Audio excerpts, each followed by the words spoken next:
Greetings, Mavericks and new viewers.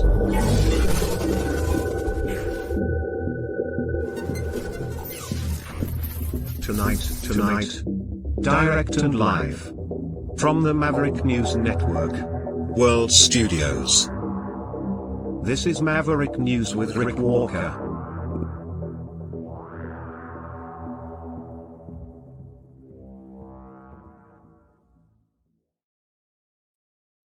Welcome back, everyone, to the Maverick News channel. We have a special broadcast set up for you tonight. Mike Pekarek of Ukraine Defense Support is going to pay us a return visit tonight. He is going to talk about what's going on in Ukraine. I think he's also going to react to last night's interview that we had with Mira Terada. I think he has a couple of things he'd like to rebut or offer an alternative perspective on.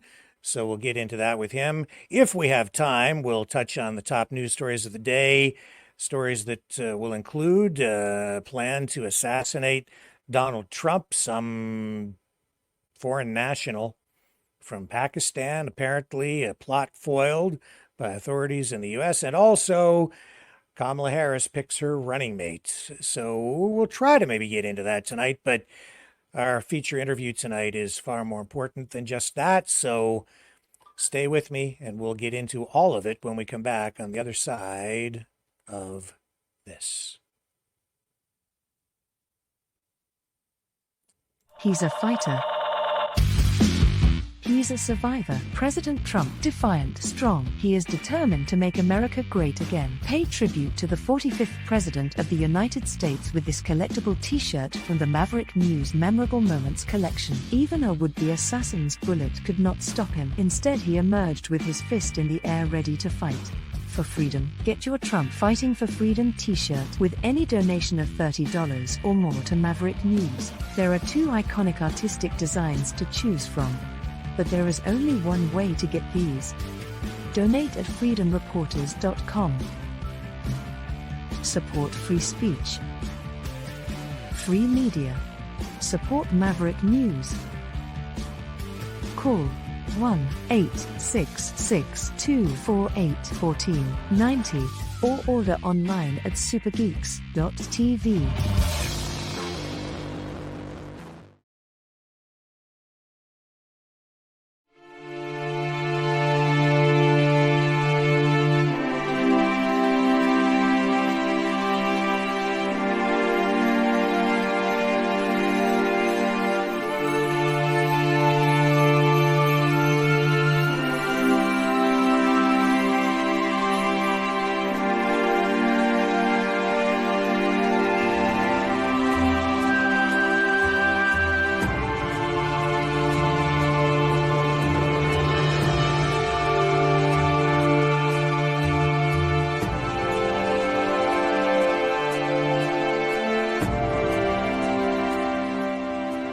Maverick News. The world is watching.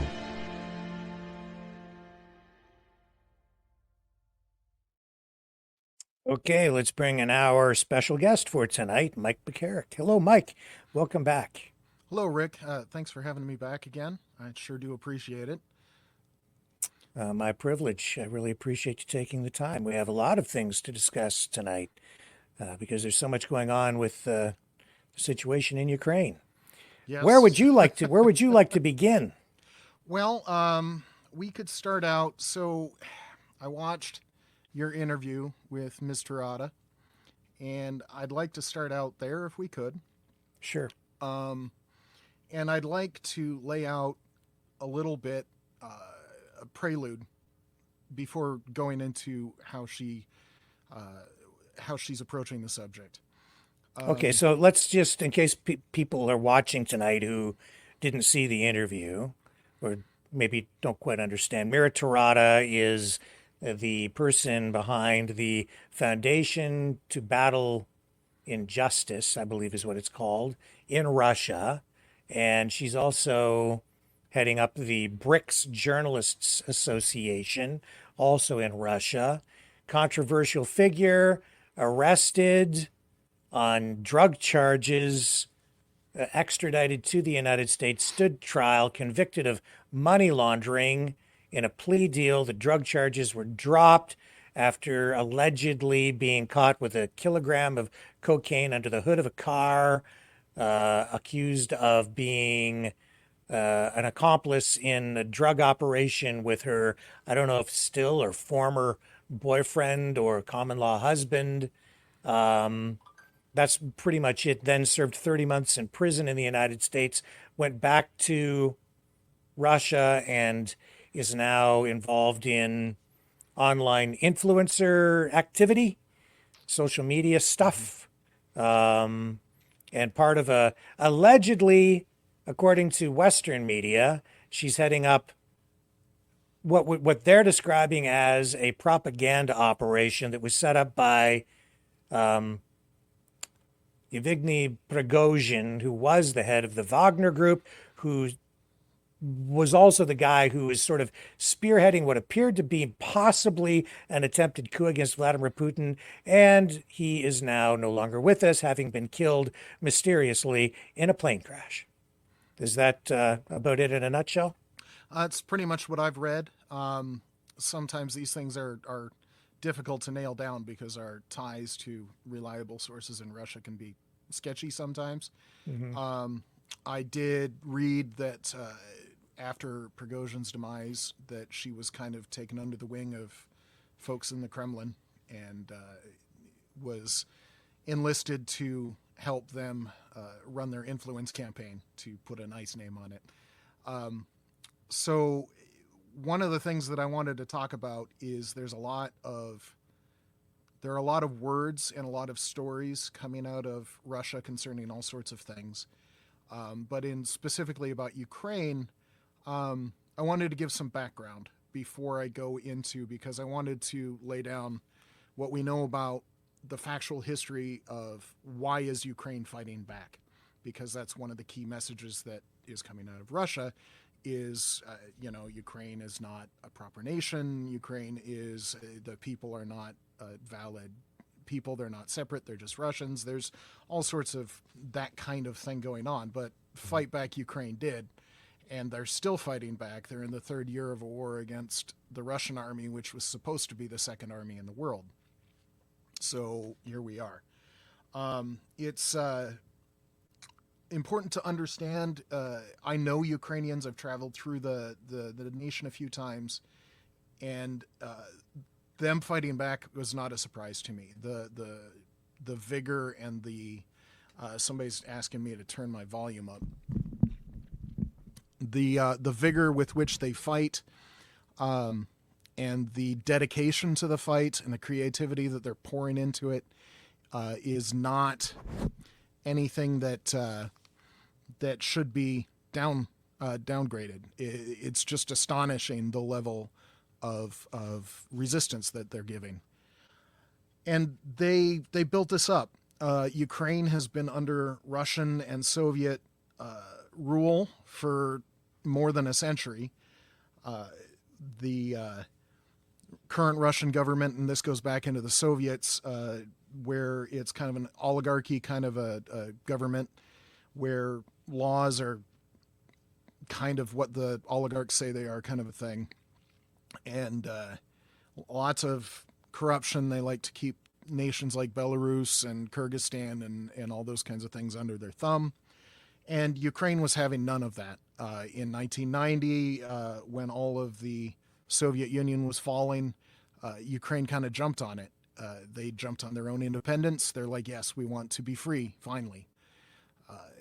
One of the biggest Ukraine diasporas, the biggest number of Ukrainians both in Canada and the United States, actually came out in the early 90s, and they were like, we can't do this anymore. We have to leave. So a significant number, a couple of million Ukrainians left because they didn't trust that Russia wasn't going to come back. They didn't trust that it was going to get any better.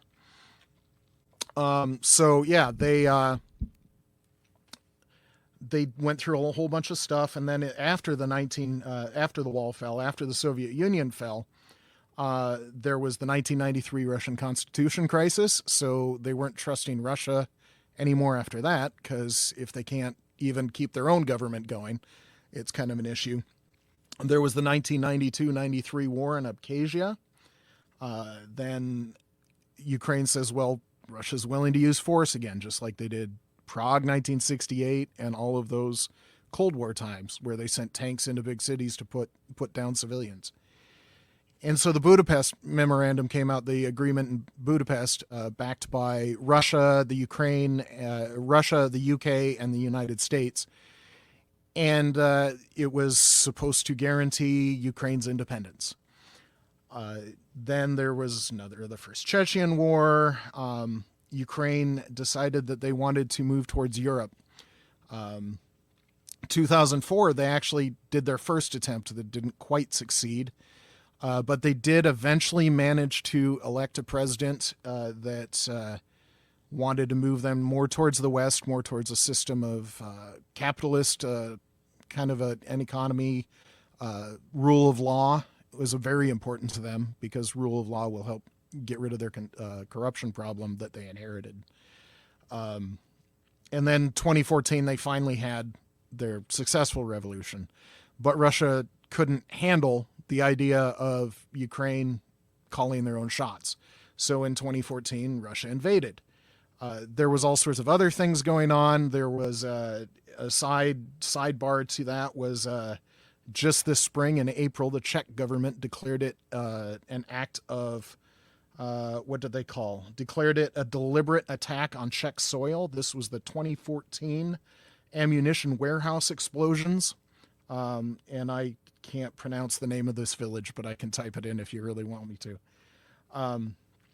But you can Google Czech Republic ammunition warehouse explosion 2014. It'll come right up. It'll be one of the first two pops.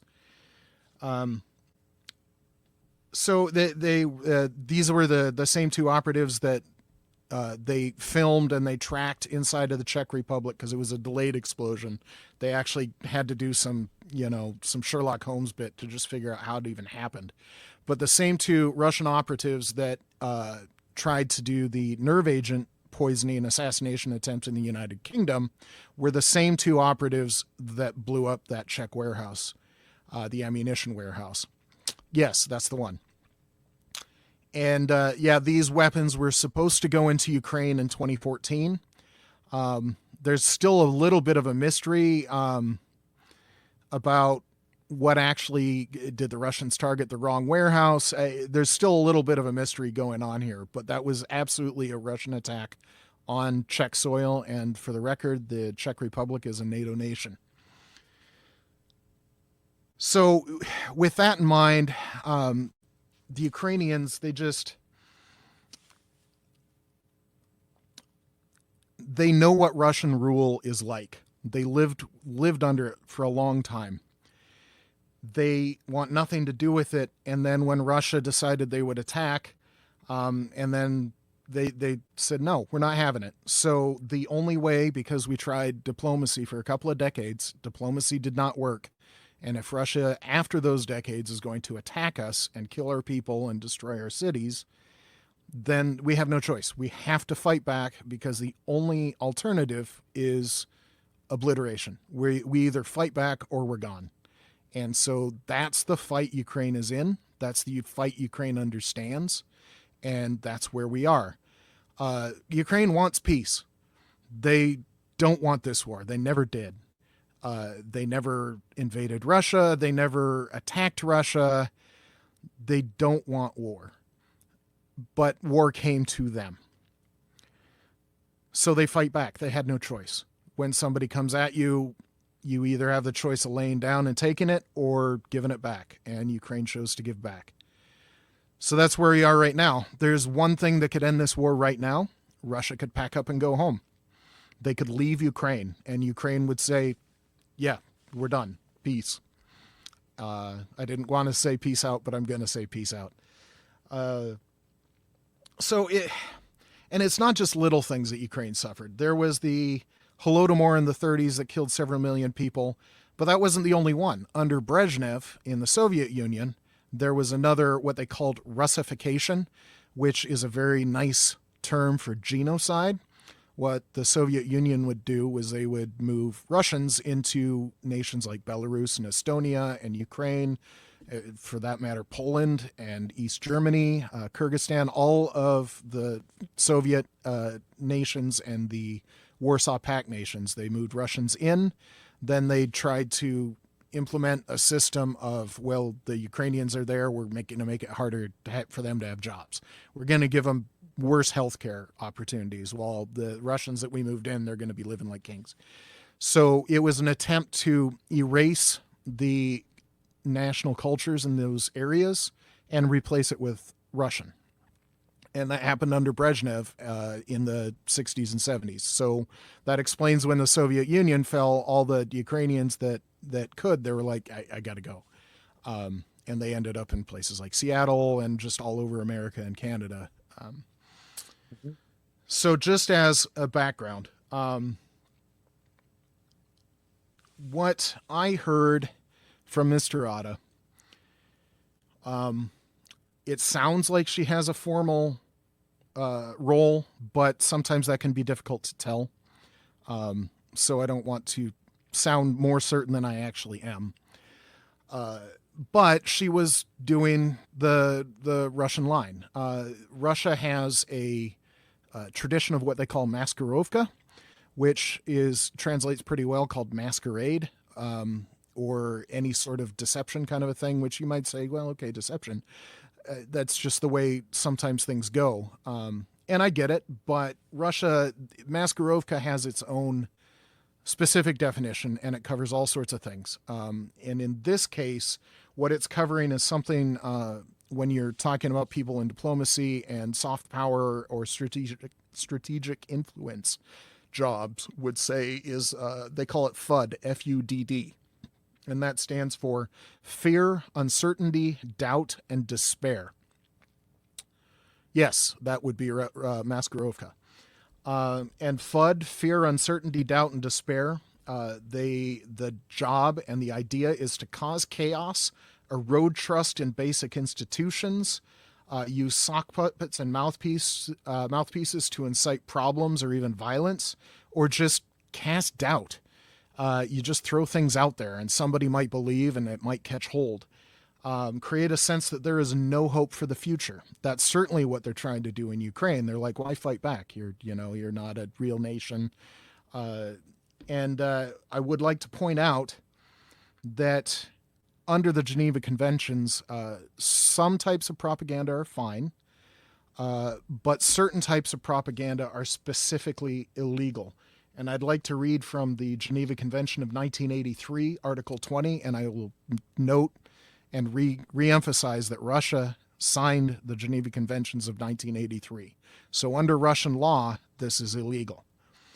If I could just pause for a moment. Like Deborah, and I'm getting this from people, whatever happened to talking about things in Canada, this affects Canada. We're involved. We're sending aid to Ukraine. We have a vested interest in Ukraine. We have the largest diaspora Ukrainian population in the world in Western Canada. This affects us. This is a Canadian issue in every respect. So I appreciate the comment, Deborah, but this is why we're talking about it. It's a Canadian issue. It's definitely a U.S. issue. It's a NATO issue. It's a global issue. And it's an issue that could affect the entire world, because all of these conflicts are bringing us a step closer to a possible kinetic third world war that might even potentially go nuclear. So I'll just stop there and throw it back to you, Mike. Sorry to interrupt. No, it's great, because we understand. I explained why the Ukrainians were fighting, but not necessarily why the Western nations, the free nations of the world, need to support Ukraine. And one of these is one of the reasons is Ukraine wants to be like us.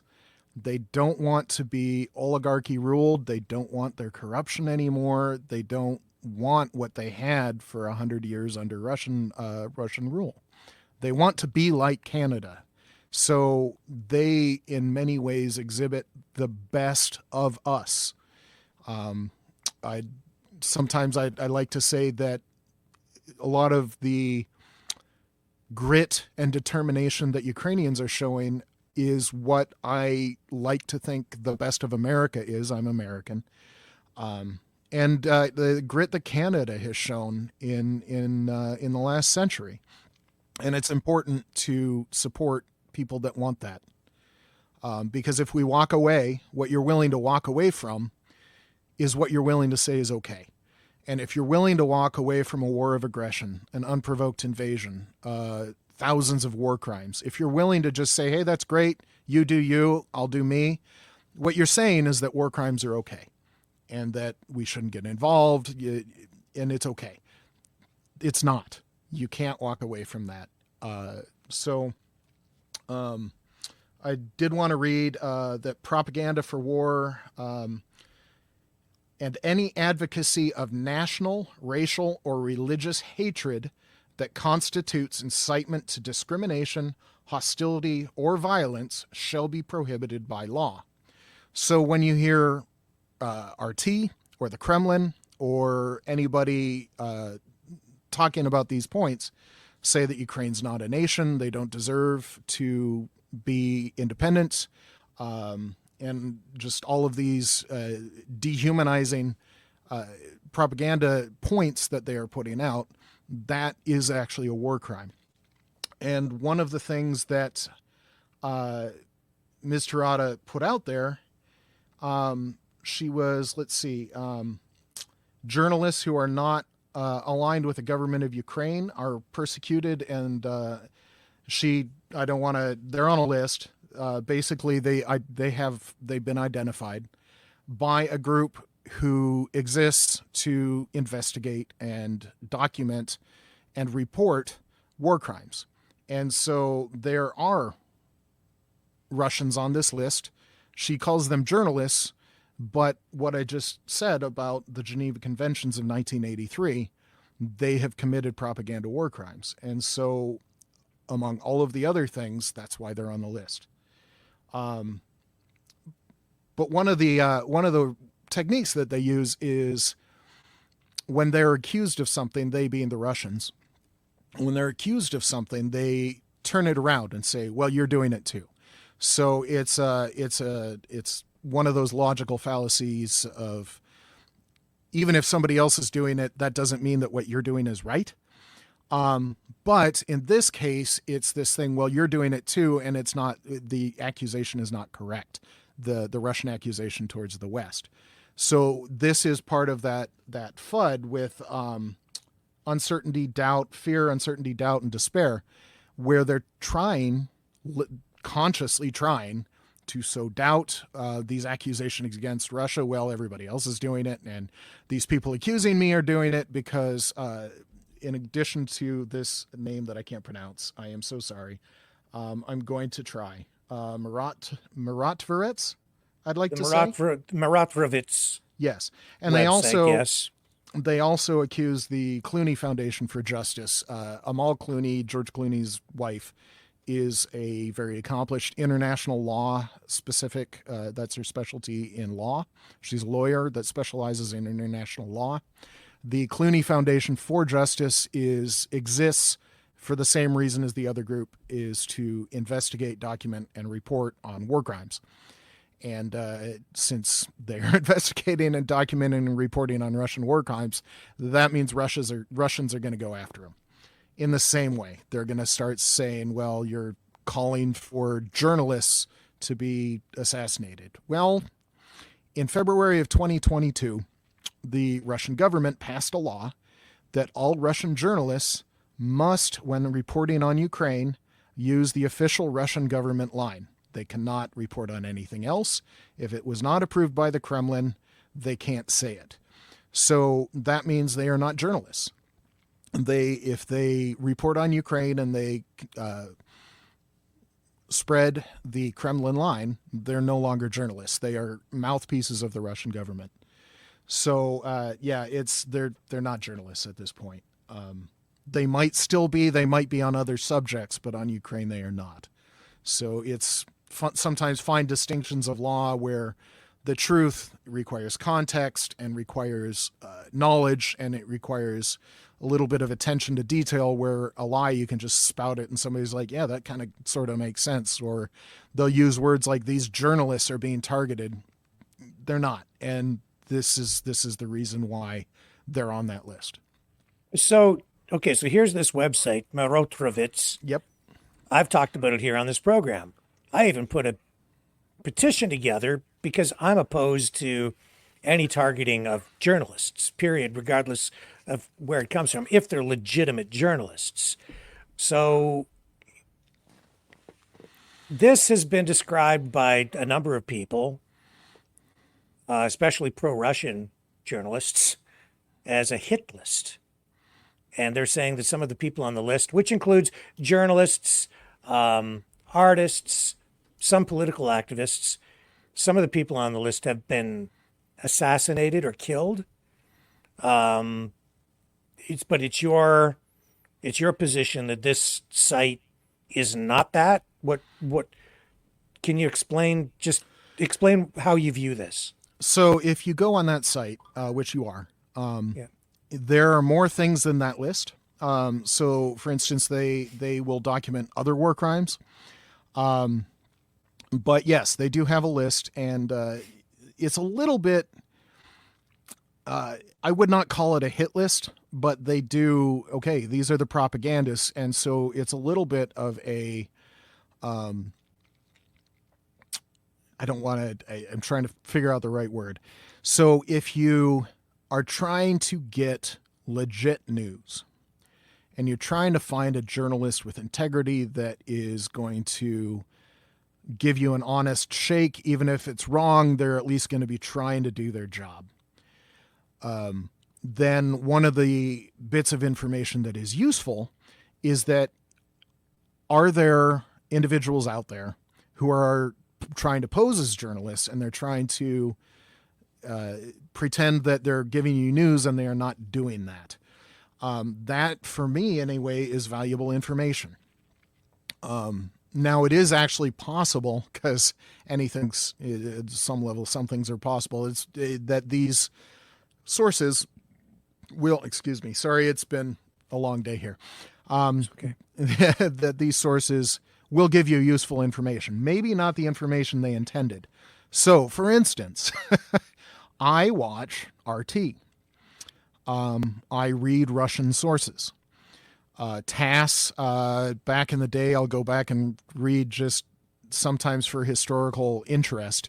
I'll read some of the old Soviet outlets that were out there back in the 80s and the 70s and earlier, just to see how are they framing it. What kind of ideas are they trying to put out there?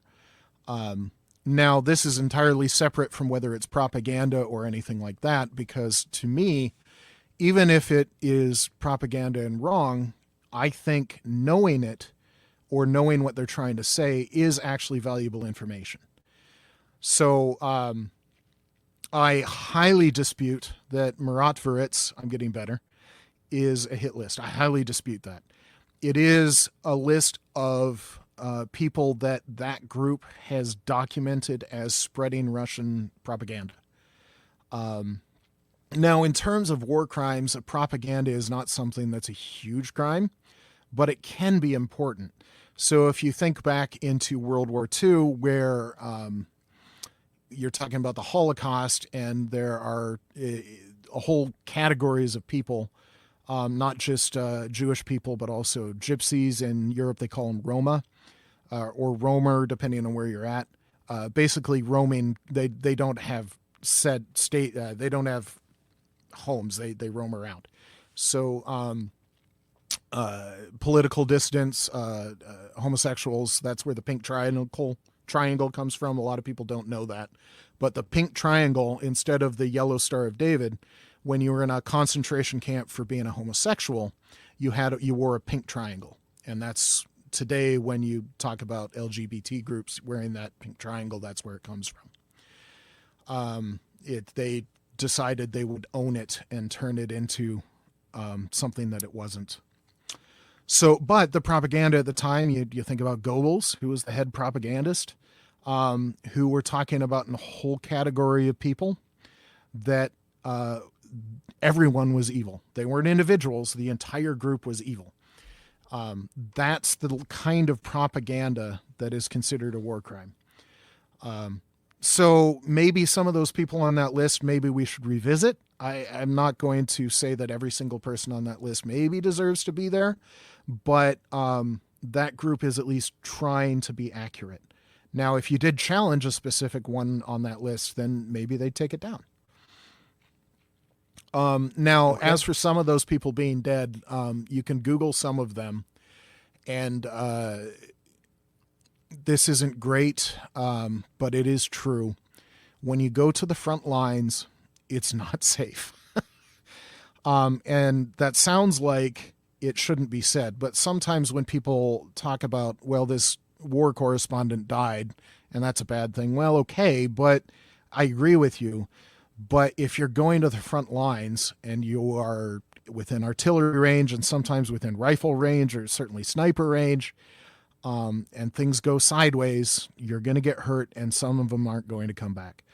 And that's one of the choices a combat journalist makes. In the U.S. military, we have something called combat camera. And if you think about some of those very famous pictures, Canadians had a whole bunch of troops on D-Day, Normandy, June 1944. And some of those amazing pictures, how did those pictures happen? That's because a combat journalist was there. And all sorts of danger. They put themselves in harm's way to take pictures, to document it. It's important work, but it is very, very, very, very dangerous. So did some of them die on the front lines? Yes. Were they deliberately targeted? No. But if you're near Russian troops, the Russian troops are a valid target. There's going to be incoming, and mistakes happen, or it's not a mistake necessarily because the troops were a valid target, whether the journalist was there or not. So I'd feel bad, but that's not a crime. Okay. Yeah. Well, I may need to revisit that whole website issue, get more information on it, and I'm open to revising my views on it. I would say though that this goes back to something I said last time I was on. If there is a crime and Muratovitz is wrong, that's important information. So if somebody comes up with real information, I couldn't. It looked like a legit site. They report on other war crimes. That site exists for a lot more than that list. They covered Bucha and Izium for as an example. If that list is wrong, if there's people on that list that don't deserve to be there, that is valid. Nobody's above reproach. Nobody gets 100% of everything right. So if there is something on that site that's not right, by all means, that is worth somebody's time. Fair enough. Okay.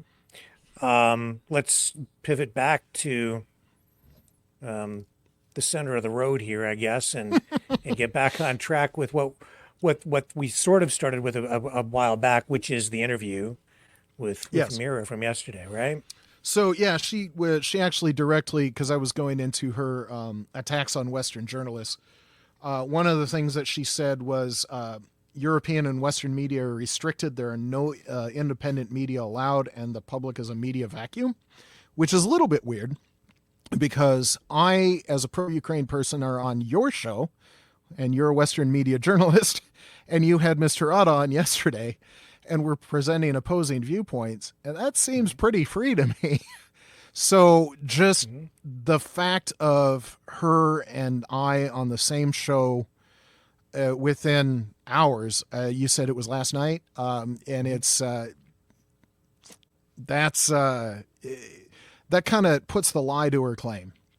And there's all sorts of other Western outlets that do that. The existence of Tucker Carlson, for instance, who's free to say what he says. I don't agree with it. I think it's flat wrong on the facts, but just because I disagree with him doesn't mean that he doesn't have the right to say it. we can go after him, because you can say something in America. The freedom to say something does not mean that you are free from criticism for what you just said. So if you say something and somebody comes back at you, well, that's part of free speech as well. So, but the Western environment still seems very vibrant to me. And I did mention earlier that she says this and talks about Western media, but like I said, in February of 22, the Russian government passed the law that basically said that the Russian media is not free. If you're reporting on Ukraine, you can't even use the word war. It has to still be, what do they call it? Special military operation? It's Yes. Does anyone know the term euphemism? That's a term that needs to come back in fashion, where you're using fancy language to make something really horrible sound actually kind of, nice, or at least harmless. And a special military operation sounds like you could be, like in America, you could be sending the National Guard down into Florida after this hurricane to help people out. That's a special military operation. But in Russia, you can't call it a war. You can't call it an invasion. That is actually illegal. You can go to jail for saying those things. So when you're talking about free speech and free journalism, you might want to look in the mirror there, Ms. Terada. As far as I can tell, we haven't censored anti-Ukrainian, pro-Russian voices. As far as I can tell, I might be wrong. Maybe some of those have been restricted, but in America, I can still get to RT. I can still get to Russian Telegram channels. I can still go on Russian government websites. Near as I can tell, there's no Russian sources that are currently blocked. I can say that in Canada, RT has been taken off cable systems. But you can I don't have cable. You can still access the stuff online. So sure.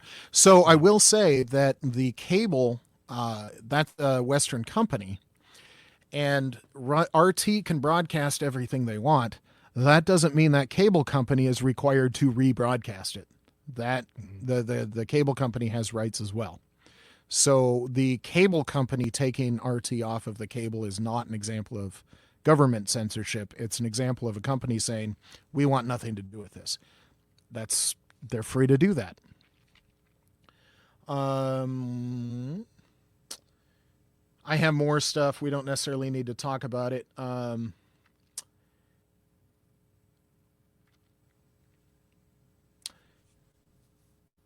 So the reason that Russia changed their laws, the official reason is they wanted to limit foreign influence in the country. That's kind of the road that they're going down. One of the things I wanted to touch on that she said was, I believe she couldn't name the source. I couldn't find the source.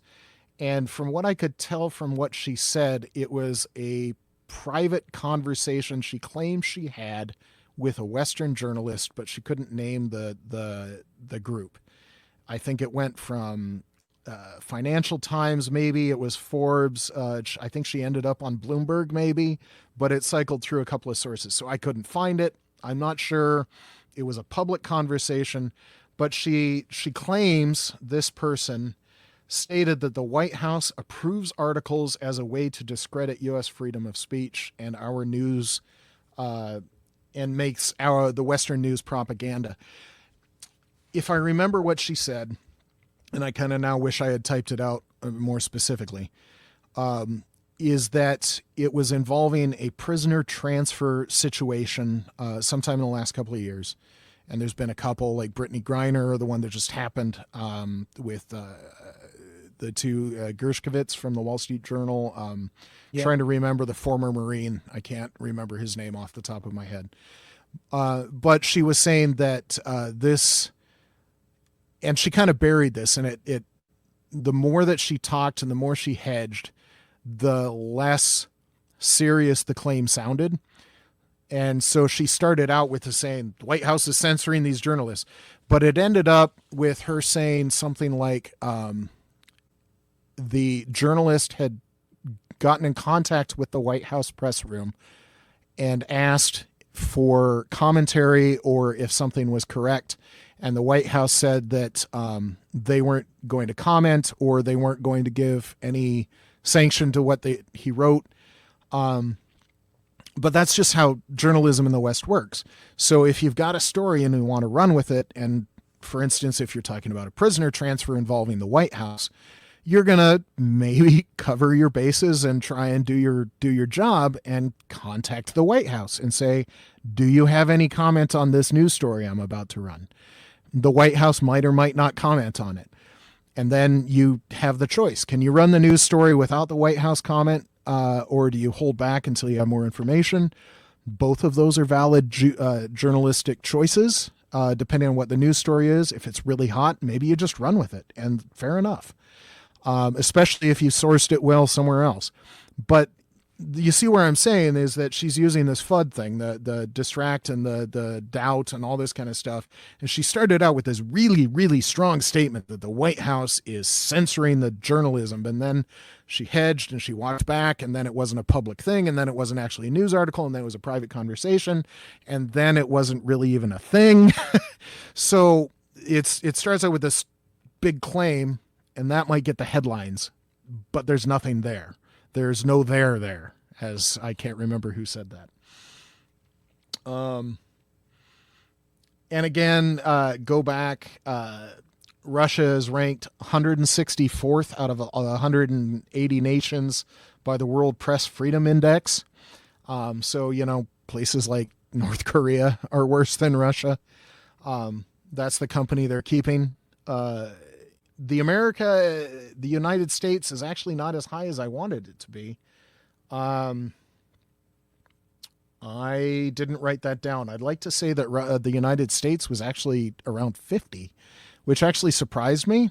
I kind of wonder how that came up. Canada might be higher. But then I also have not seen the statistical breakdown. So if anyone has studied statistics, I actually think that's one of the most valuable classes I ever took. And they should be teaching statistics to anybody with a high school degree, should at least have a basic understanding. So if on this distribution for press freedom, if you've got near the top, if you've got 70 nations and they're all really close and they're all in this really dense pack right up near the top, well, yeah, you have to rank them. But everybody in that top group is going to be right up near the top. And then there's going to be a break, and as they go down and down and down. So I haven't seen this statistical breakdown. I am kind of curious why the United States ranks lower than I thought they should. So that's something that, when I was researching what she said and I found out Russia was 164th, well, that raised more questions. So I have more research to do. Well, I will say that, I've experienced censorship here. It's not necessarily like some of it's coming from government, because it has ramped up since around 2016, which I've never seen censorship like we're experiencing now before. It's different now. So there is more censorship here in Canada. I think also in the U.S. But I've also pointed out to people that I can sit here and I've been in front of this microphone and I've said, Justin Trudeau is the worst prime minister in Canadian history, and I don't go to jail. Yeah. So, it's... And if you've got a reason to say that, it's like, fair enough. I don't know your reasons for saying that, because I don't have a strong opinion on your prime minister. But if you're free to say that, I am kind of curious what you mean by censorship, if you're interested in pursuing that a little bit further. I said, I want more research, so now I'm curious. The Canadian government has passed recent legislation aimed at controlling information. They're having a hard time dealing with online misinformation, disinformation, even propaganda. So the government is responding, I think, inappropriately and in a misguided way by invoking more censorship, directly and indirectly through legislation. It's having a chilling effect on journalism. You're also getting these large media platforms, like social media platforms like Google, Facebook. They're imposing their own form of censorship, which isn't necessarily directly connected to government, but indirectly it sort of is, because during the pandemic, for instance, they're enforcing certain kinds of narratives, preventing people from saying certain kinds of things. I understand what they're trying to achieve, but they're taking a sledgehammer to drive in a nail, right? So in my view, Sure. this is I think they're having a hard time dealing with the new realities of this new technology, Sure. internet, social media, and even artificial intelligence now. Sure. Well, and the artificial intelligence can actually be kind of scary if you put out something that looks like somebody and it looks like an official statement. That can cause kind of serious damage there. And just to elaborate a little bit more on that, see, in Canada as well, we have this online streaming act now, which is trying to deal with the business and economic, financial implications or problems created by social media, because it has gutted legacy media. The revenue streams have been disrupted. So they're now trying to force social media companies to pay, like Google and Facebook, to pay news organizations for their content. And this has created a situation where Facebook now has banned in Canada all news content.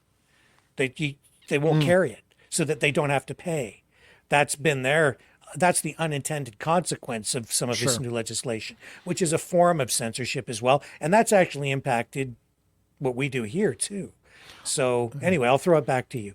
Well, and I know that this is already a while ago, but the when the print journalism, every city's newspaper, that kind of stuff, started losing the revenue stream in the late '90s and the early 2000s. And then there was kind of cultural angst in the United States, anyway, about you had all these wonderful newsrooms like the Boston Globe and everywhere. Seattle Times was a good one. The Denver Post was a good one. The LA Times, the Houston Chronicle. I'd like to say Dallas Morning News, but I can't quite remember if that's right. Atlanta Journal-Constitution.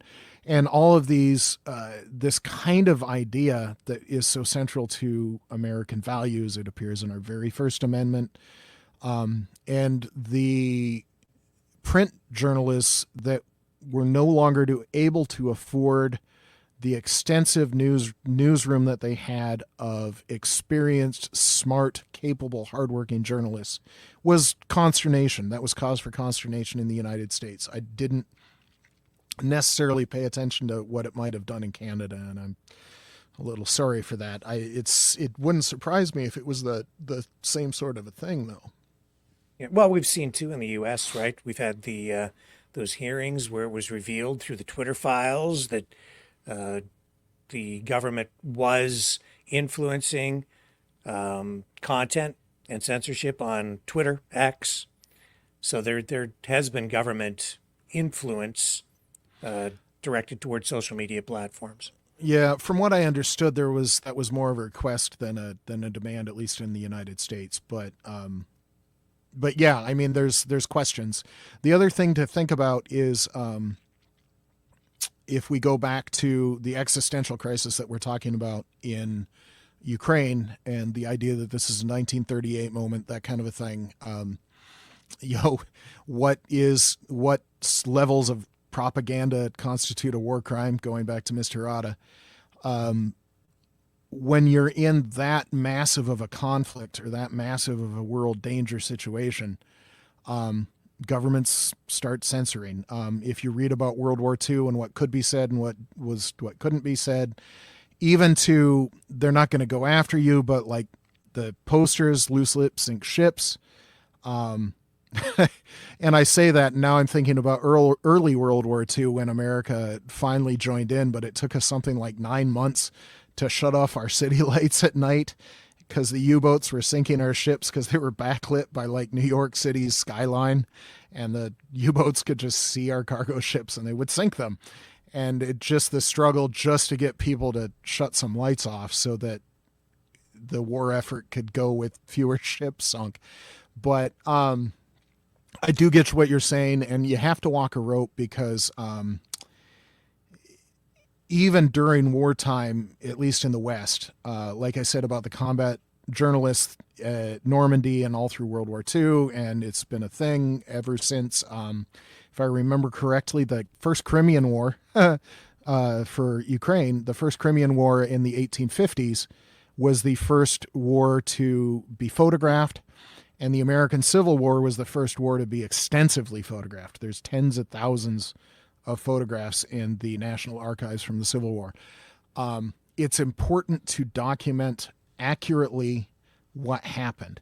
It's important to have security. It's important to do what you can that you have to do to win the war, but at the same time, it's also important to have an accurate accounting of it for any number of reasons, for history's sake, but also for now. If there's a problem and the journalist is the one that's going to be finding it, you kind of still need that journalist out there doing their job. Does that make sense? Mm-hmm. Yeah, you're right. It's complicated. I think if there have been oversteps, I don't know that subject as well as maybe I should, but maybe there was. Maybe we need to rethink it and revisit it. And like I said, if there's a problem, then let's by all means look at it. Well, there are always problems. We're never getting it perfect, and it always needs to be, freedom needs to be protected. Yes. And that means that we need to try to limit censorship. But I understand why the government's doing what they're doing. I don't agree with their solution. Sure. Is yeah. where I'm at with it at the moment. But we'll keep refining this over time. Mm-hmm. And I think there's an old saying that says, where in Canada, or maybe even with regard to democracies in general, we keep getting it wrong until we finally get it right. Yeah. So. Well, and that's an American phrase. We keep talking about making a more perfect union. That's even going back to our Constitution. But in our Constitution, when the preamble, in order to make a more perfect union, I'd like to say it was Article 5, which details the process for changing the Constitution, so that when you come up later and you need an amendment, there's a part laid out, because back then they knew we weren't going to get it perfect. They knew we were going to struggle. They knew we were going to have to change things. I do want to say we can go back to something that Ms. Terada said, because she was talking about her own arrest, but she had a very gross, and I mean that literally, and that's gross and disgusting, interpretation of the American 13th Amendment. Because she was talking about, I was mistreated and we were slaves and all that kind of stuff. That's not what the 13th Amendment says. So the 13th Amendment outlawed slavery, but you had to be careful on how you framed that. Because if you just say that Americans cannot be held in a state of bondage against their will, then all of a sudden your criminal justice system can't function. Because what you just said, if all you say is that Americans cannot be held in bondage against their will, you just made illegal locking somebody up into prison. You can't imprison a murderer. You can't imprison a drug dealer or a money launderer. So what it specifically says is that involuntary servitude is only allowed if convicted by a crime. And then we have also the other things about you have to go through due process. The accused has rights. She was complaining about everything you say, everything she said could be held against her. Well, yeah, that's a Supreme Court ruling in Miranda. That's what the Miranda rights are, that the police have to say, you have the right to remain silent. Anything you say can and will be used against you in a court of law. That's American law. So, yeah, you have the right to remain silent, but if you say something, there you go. So you can't be forced to say it, but if you do speak, that's part of the official proceedings now. So her interpretation of American Constitution and American, because this actually protects people. You are not allowed to be held in slavery. This is the part of the interview where she was talking about how she had been psychologically abused. Yeah. Is that what you're talking about? So she spends 30 months in jail. She says that she said in the interview that she was held in solitary confinement the entire time and was never, over those 30 months, ever allowed to go outside. I know that there are laws against that in the United States, so I don't know how that could have happened unless some laws were broken. I have to say, I found it hard to believe. Maybe give her the benefit of the doubt, but 30 months in solitary confinement, never being allowed to go outside. That's what she said. And then I think you have a clip here that you had set up talking about mental rape. Did you want to run that? You can if you want. It'd be interesting to have her actual words on here. Yeah, I can add that if you'd like. Sure. I can run this. Here we go. Of what you're thinking, especially because when someone is controlling your the way of your thinking, not letting you think freely, and it's again going back to propaganda and stuff like this. This is already a true mental rape, something more serious, than we actually can imagine on a physical level. Because that's already dealing with the consciousness, subconsciousness, superconsciousness, and so on. So it's a very serious violation on a completely different level. Well, as a journalist, I'm all about making sure that people can think with accurate information. So what she was saying there is, I said, what define or tell me exactly what you mean by psychologically abused, and she came back and said that they had been gaslighting her in prison, whatever that means. And then she elaborated with that statement. So that's really what and mental rape was the phrase that she used, which sounds pretty serious. And then she was also, so I'm going to go from really serious, but like she did before, where she made a really bold claim, but then what she said after that and the support that she has for that doesn't stand up. That bold claim that I specifically mentioned earlier was talking about the White House censorship, which, as she went on and on, she did not back up that statement. So one of the things that she said was something about controlling your thinking, but last I heard, mind control was not a thing outside of science fiction.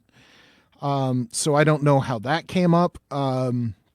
Gaslighting is a term, and let's see. Just so that I don't get it wrong. You want to define that? Yeah. So that's what like Psychology Today. Yeah, Psychology Today says it's an insidious form of manipulation and psychological control. Victims of gaslighting are deliberately and systematically fed false information that leads them to question what they know to be true, often about themselves. They may end up doubting their memory, their perception, and even their sanity. So she's making a pretty bold claim here. She maybe saw the Alfred Hitchcock movie, Gaslight. Yeah. So, there was an old late night PBS thing when I was growing up called Gaslight Theater, where they would show, I don't know, like British movies or something. I grew up in Denver. So I have questions. Again, going back, if there was actually a problem there, we should investigate it because, nobody does it perfect. American prisons are sometimes not the best places in the world.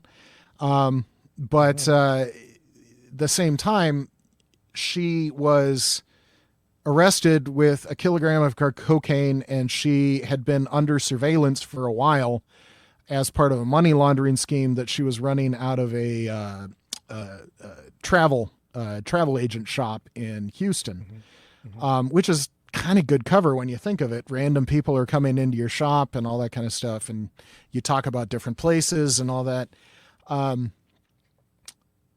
So I have questions. She also started walking it back later outside of that clip that you played, where she was talking about, she started walking it back. So it was COVID time and they had to keep people separated. One of the questions that she stated that I want an answer to, that if true is valid, she said that they couldn't go outside because of COVID. which when I was in Germany, that was not a thing. Most of COVID, I was living in Germany as I was an active duty U.S. military member in Europe. And outside was one of the places you could go because the thing about sunlight is a great disinfectant is very true. Harsh UV light kills viruses. And I don't care if you're COVID or anything else. Harsh UV light kills viruses. So if you're outside, I went running and hiking and, to keep myself moving and not inside my house all the time. If the prison systems had set something up where they couldn't go outside during COVID, I have questions.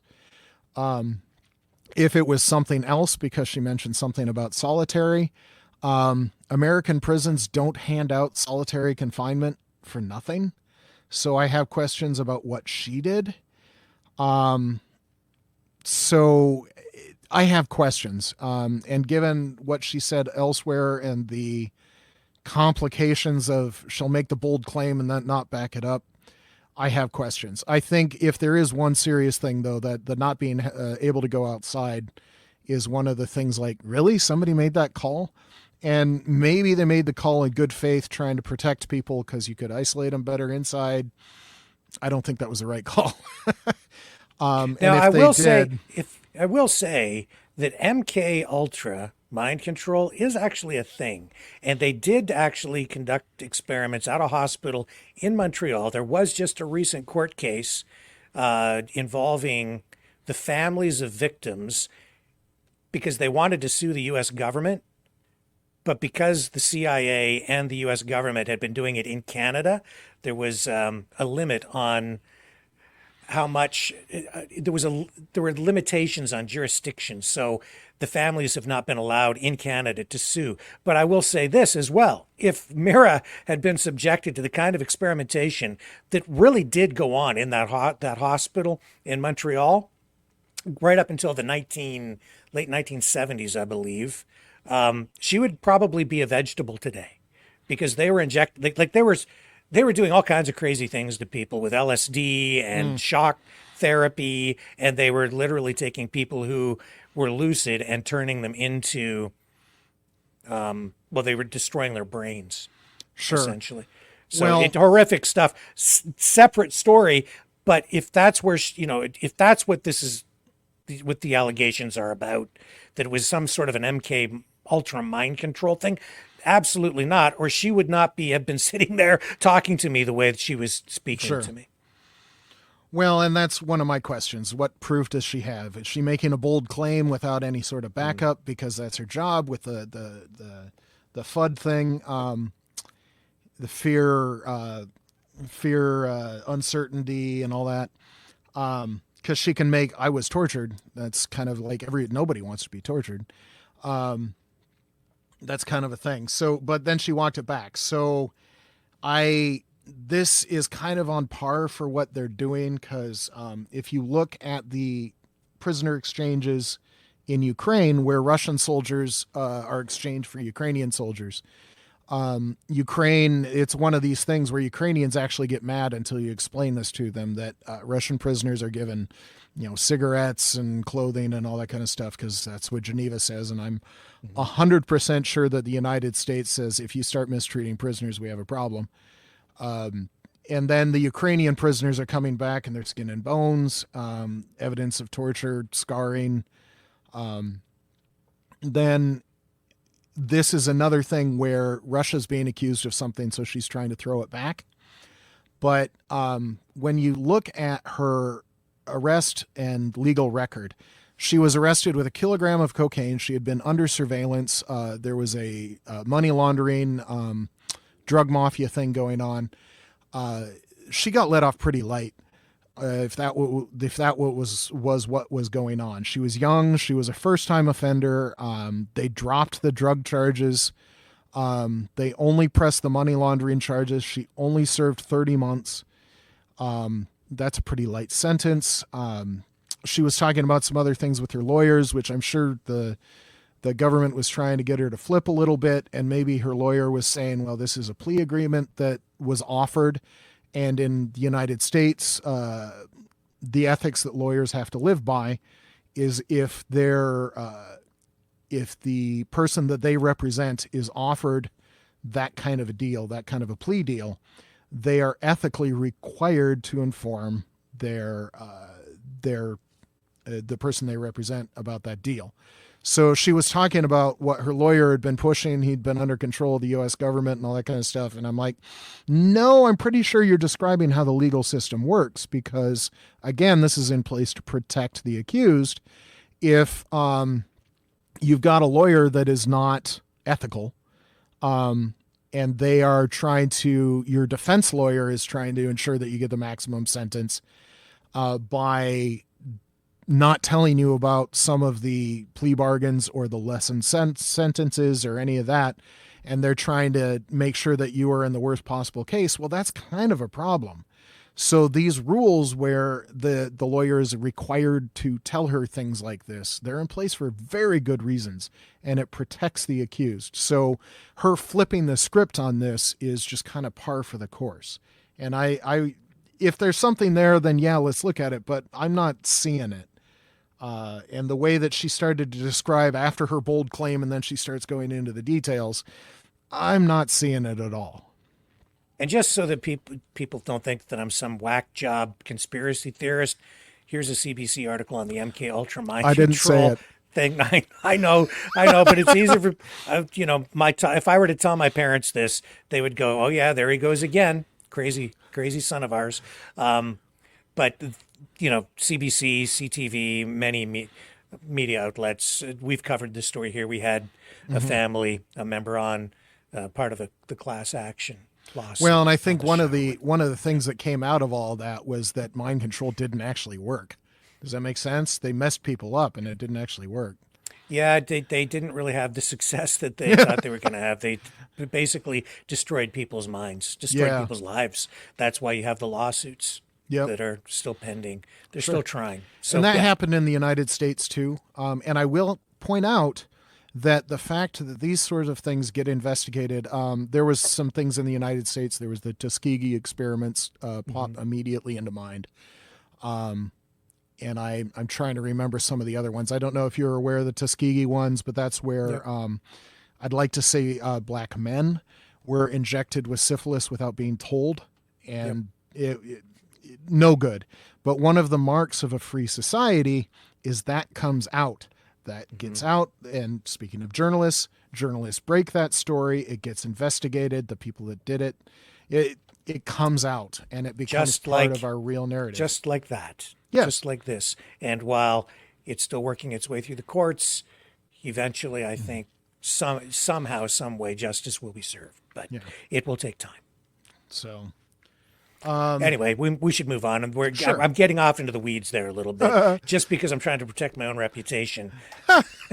So, you're not I'm Mulder not and X-Files. Yeah. This is not Infowars. Yeah. Anyway, good show. Sorry, I need to revisit X-Files now that I'm thinking about it. So one of the things we should maybe go back to, we skipped a couple of things. One of the weirder claims that she made, I had to scroll back up in my notes here because we went down to her prison stuff, is Ukraine has been committing drug trafficking, organ trafficking, and NATO weapons trafficking, and that's being used by the cartels. So that was a really weird claim to me. It is true that after 100 years under Russian control, Ukraine had an oligarch system. There was rife corruption, like there is in Russia right now. And they've been trying to fix that. That's the 2004 election, the Maidan revolution in 2014. That's what they're trying to fix. The truth is there's no evidence of organ trafficking that we can find. I couldn't find any outside of claims made by Russia. So I did find a lot of claims made by Russia. In 2022, the Canadian Foreign Intelligence Agency issued a statement that said Russia had been falsely claiming that Ukrainians are harvesting and trafficking organs from soldiers and children. That had been investigated and been found to be false. Now, this is one of these other clips you have here, where she's talking did you about say okay? About the White Angels and the Phoenix group, and there's some brigade as well that I don't remember if it was. We can jump to because Right. children are in this. If you want to do the White Angels one, sure. Sure. So I'll run this clip that you have here, and you can comment. Use this to sort of underpin what you're about to talk about.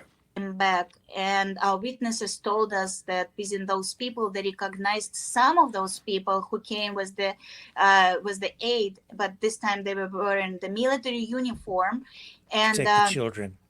They already knew where to go, what children they were looking for. Like they had an order, to get blonde children with blue eyes, age 8 to 11, for example, and they would go to their houses or places where they hide and pick up those children with the force, or even without parents being home or next to the children.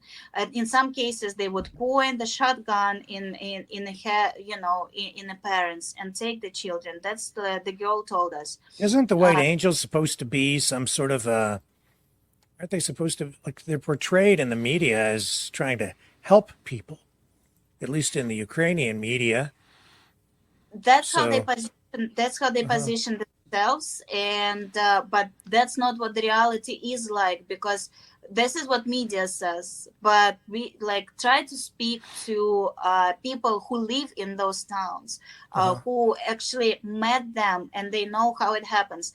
They do approach by saying, we will take your child to the safer place. And some people just, some families let their children go, and then they cannot find them any longer. Some of them, they don't allow their children go. And White Angels, for example, tell them, you can come with them. And halfway on the way somewhere, they would they will stop the car and tell parents leave, and even force them to go. And in some cases, they just, grab children and take them. So the allegation is the Ukrainian military has, I guess, what do you call it? Like groups or some military people who go around and kidnap children so they can be trafficked, so they can be sold, so that they can be experimented on and their organs harvested and sold.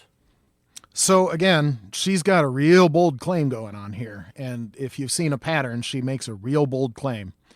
And doesn't necessarily have the backup for it. So the White Angels, and there was another group that she mentioned, which Phoenix, I think. Is what the Phoenix group. Was, yeah. I looked up White Angels, and it turns out I knew one of the people that was doing that. They're still going around trying to deliver water and things like that, but with the front line a little bit more static than it was in the early part of the war. Then the previous need is not as high. The real sinister thing about what she's doing here, there's two things. The first one I'm going to go at is that there's a group, several groups of Ukrainians and other people, just as far as I know, it's just the Ukrainian groups, but there might have been some volunteers doing it as well. I don't know. That are going into a war-torn spot and trying to get innocent people out of the line of fire. She's attacking people doing one of the most noble things that you can possibly imagine. We talked about combat journalists going into the line of fire to document things and all that. Mm-hmm. These people are putting themselves in harm's way to go save people. They're on par with combat medics, things like that.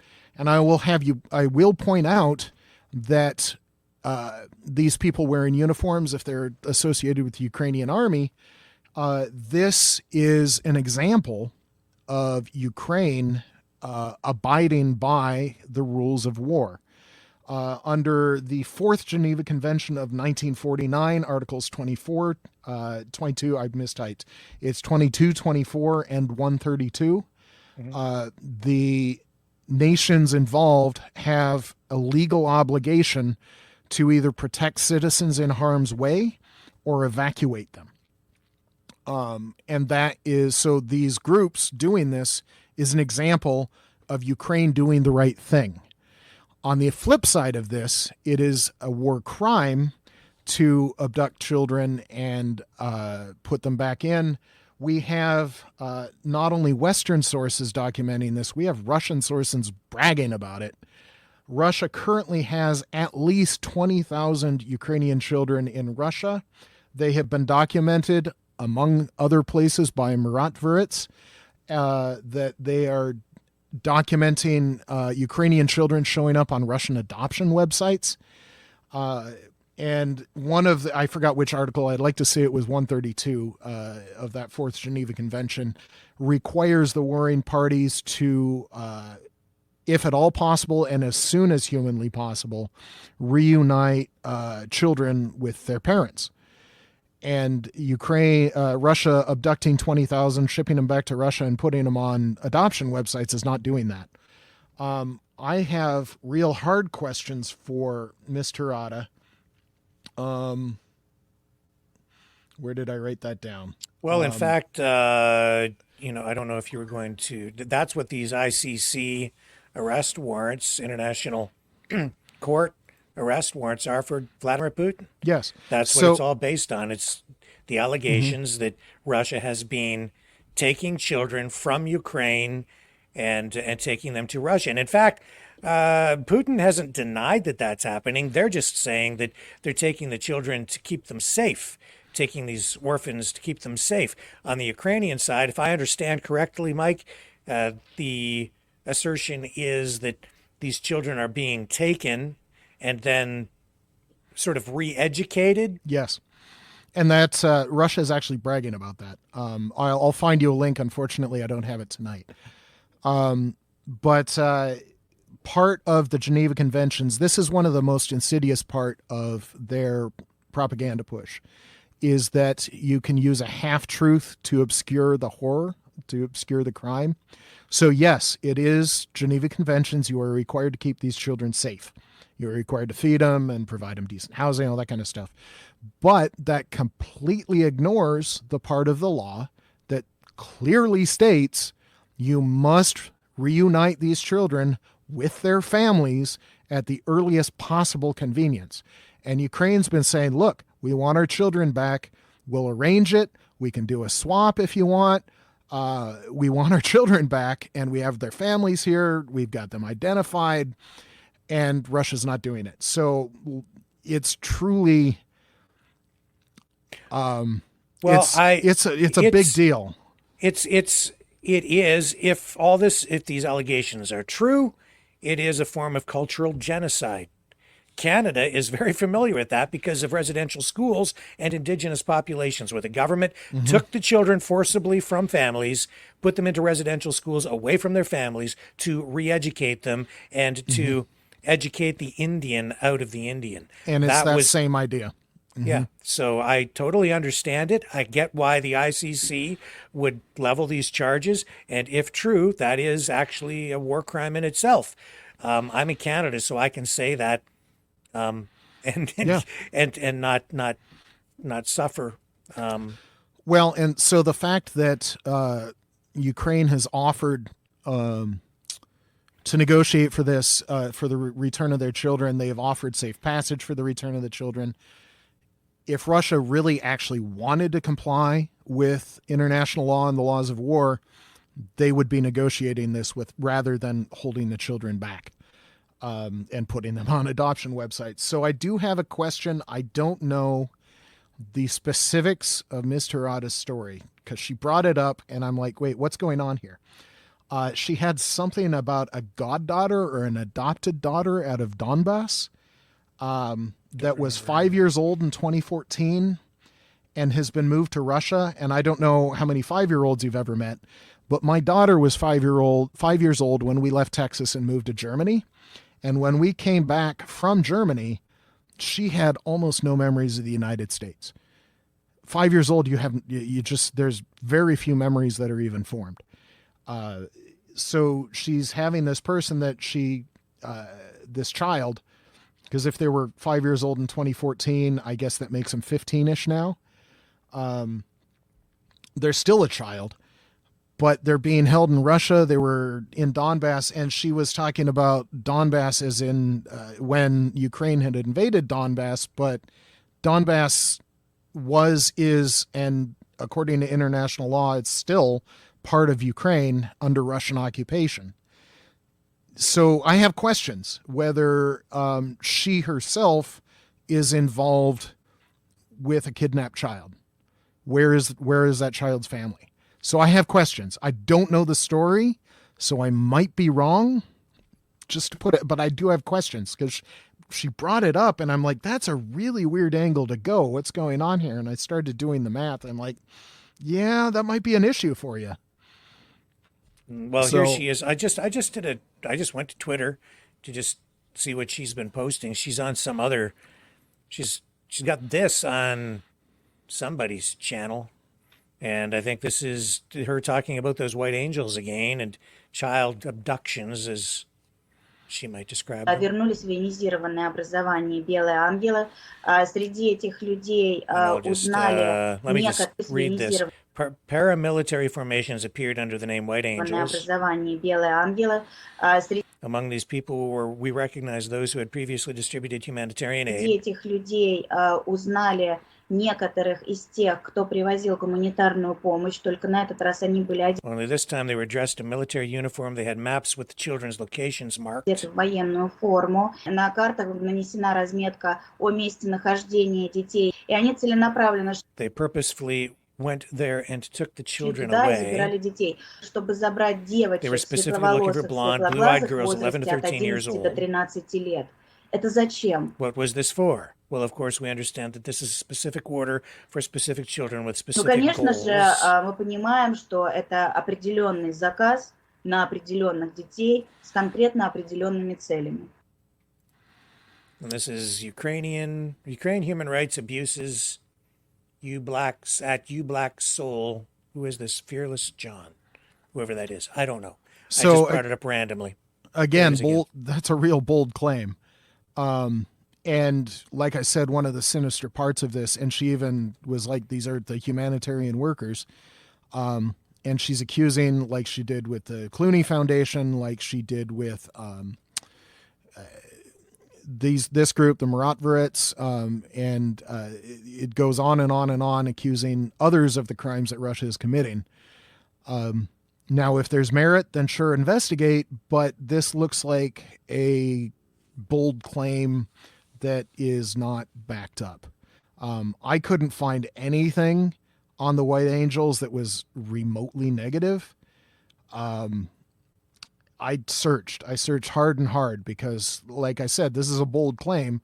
And if it's true, then we kind of have a real problem. But I couldn't find anything. All I could find were these groups doing their job and trying to help the civilians in harm's way. Let me bring this up. I hadn't really looked at this before. I'm just bringing up.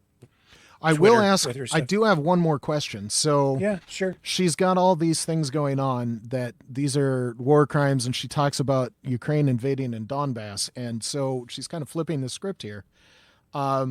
If Russia had not invaded the Donbass in 2014 and the rest of Donbass, Luhansk, and Crimea in 2014, and then Kherson and all sorts of other places in 2022, would there have been this sort of chaotic environment going on? Because war does cause chaos. It causes problems. The White Angels wouldn't have existed if Russia hadn't invaded and there weren't civilians and children in harm's way. So her flipping the script on this, on people trying to do a good job, we kind of have a problem here. She can't even legally call it a war. She can't admit that Russia invaded.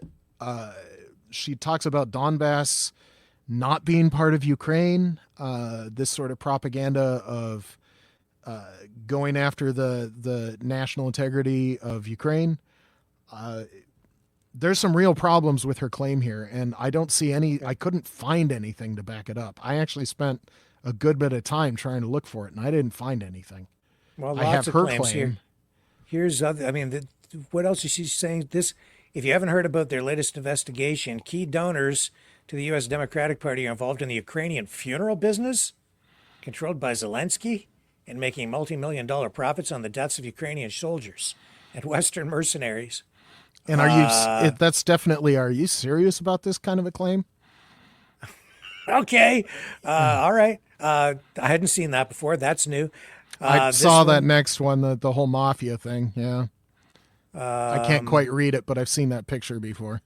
yeah, this is about 'Cause Italian illegal this is an arms old. market. This is an old.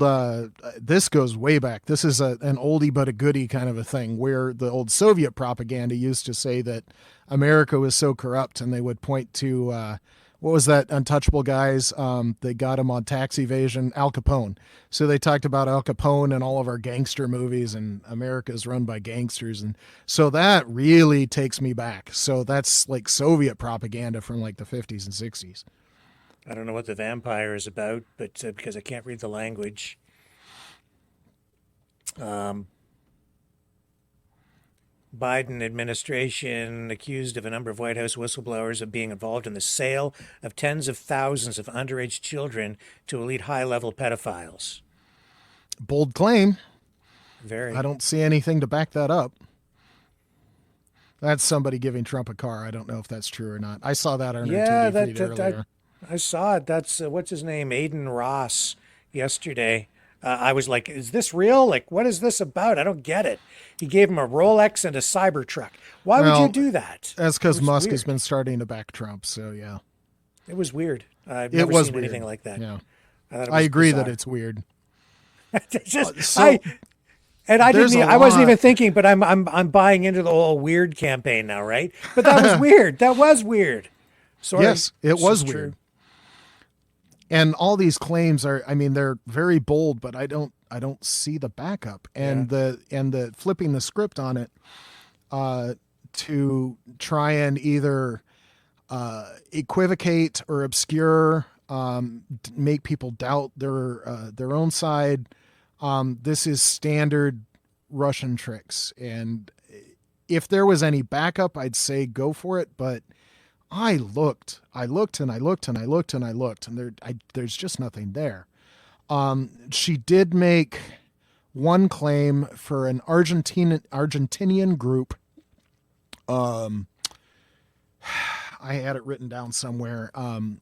I caught it. Sorry. I grew up in Denver, Colorado, where there's a lot of Hispanic people. So I don't speak Spanish very well, but at least I can hear it and type it relatively quickly. So I did Google it. That was one of the very few claims that she made that was accurate, where there was an Argentinian group that was pretending to be a refugee help group, and there were some problems. But the part that she did not mention is that Ukraine had sent a delegation down to Argentina to talk to the Ukrainian government saying, we got to work this out. This is a problem. So she's accusing people, but the Ukrainian and the Argentinian governments are trying to fix it. So when there was something, I actually did find it. But that the White Angels are not, there's nothing there. There's no there. Yeah. Yeah. Again, it's it's sort of like show me the proof. Yeah. And if you have proof, great. But if you don't, then I'm gonna call you what you should be called, as a Russian propagandist. So, not you. Sorry, that was a her. You. Sorry. Well, you're just David Duchovny from the X-Files. I need my tinfoil hat. Let's not talk about that Weird Al song. That was a great song. Okay, so what else did you want to talk about? We can. There was one thing that she said, and I'm trying to find where I wrote it down. It was right at the end of the interview, and I'd like to say it was at minute 118. Maybe I put it in my email. Well, I can see what the clips are that you have here. Hang on a second. You had dehumanizing people or something. Yeah, where she was, because you were not pushing her, you were acknowledging that her point of view, she did not agree with the American and Ukrainian governments, which everybody's got a point of view. So fair enough. If she was an honest actor, she's allowed to disagree with the American and Ukrainian governments. And to be fair, I criticize the American and Ukrainian governments. There's problems that we're not perfect and we need to fix it. Even as a small, just dollar example, there was, in terms of something it came up, we were trying to do the right thing and there was a mistake and now we got to fix it. So, and it was a big thing in American politics for a little while, like, oh, there was a corruption in aid to Ukraine. And anybody that's dealt with American government and especially military finances and asset, how we place a dollar amount value onto an existing asset. So there's a whole bunch of valuation tables where if it's a brand new asset or like inside of 2 years old, it's considered above 90% of its original purchase cost. For the most part, the computer technology devalues faster than that. But if you're talking about like a truck or something like that, it's considered to still be a very, very high value asset, near 100% of its original purchase cost. But if you're talking about something like a Bradley fighting vehicle, the American Army introduced the Bradley in 1981. And I would assume that a lot of the Bradleys that we gave to the Ukrainians were built in the 1980s and 1990s. That's just what I would assume.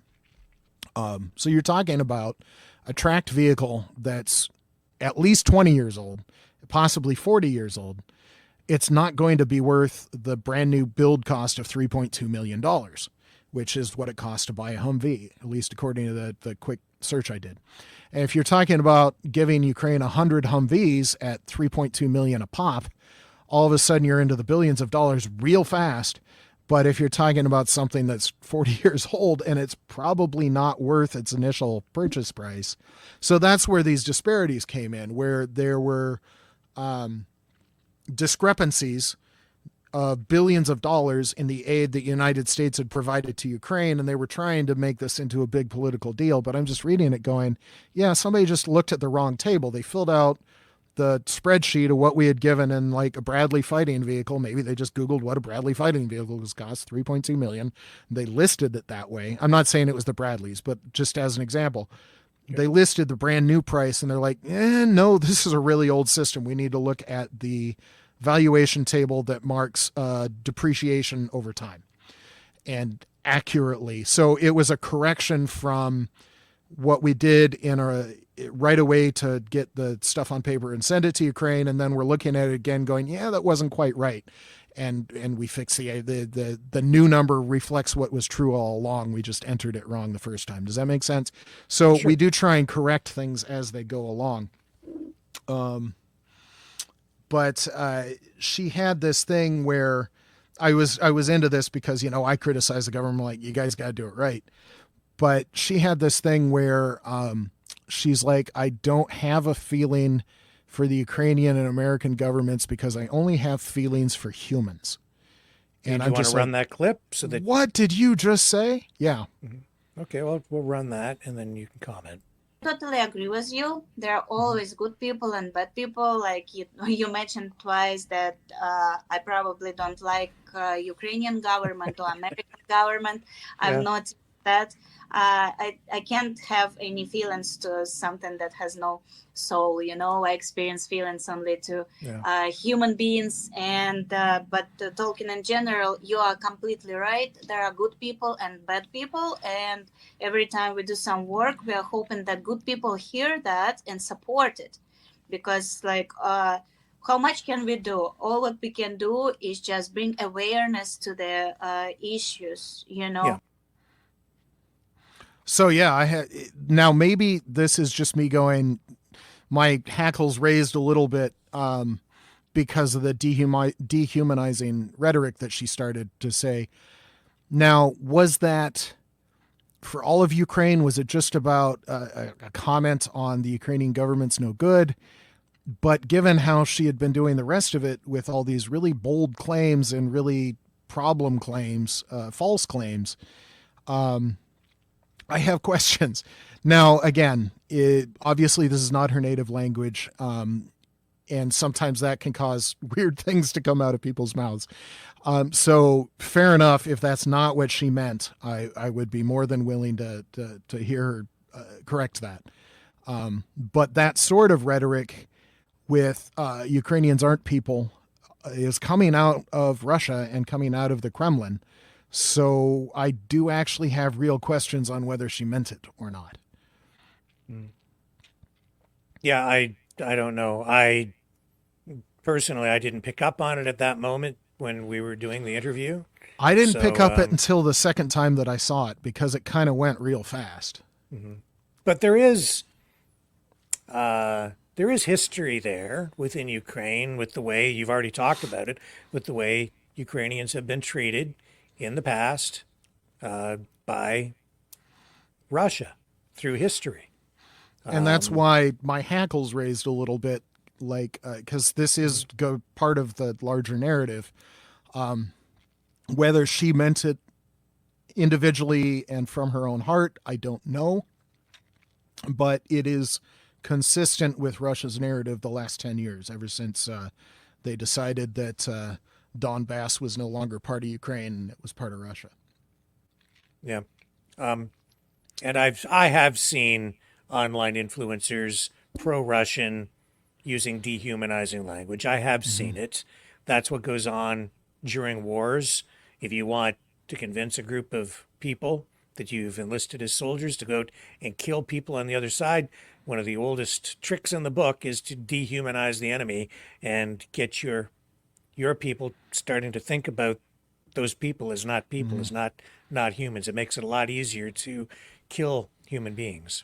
So I want to put a little, I didn't expect to be talking about this tonight. So when you go to a recruiter for the United States military, you are true, because we have a history of that. There were, especially about the Japanese in World War II, there were various racial slurs that happened, and it still goes on, but it's corrected now. Does that make sense? You can actually get in trouble for using them now.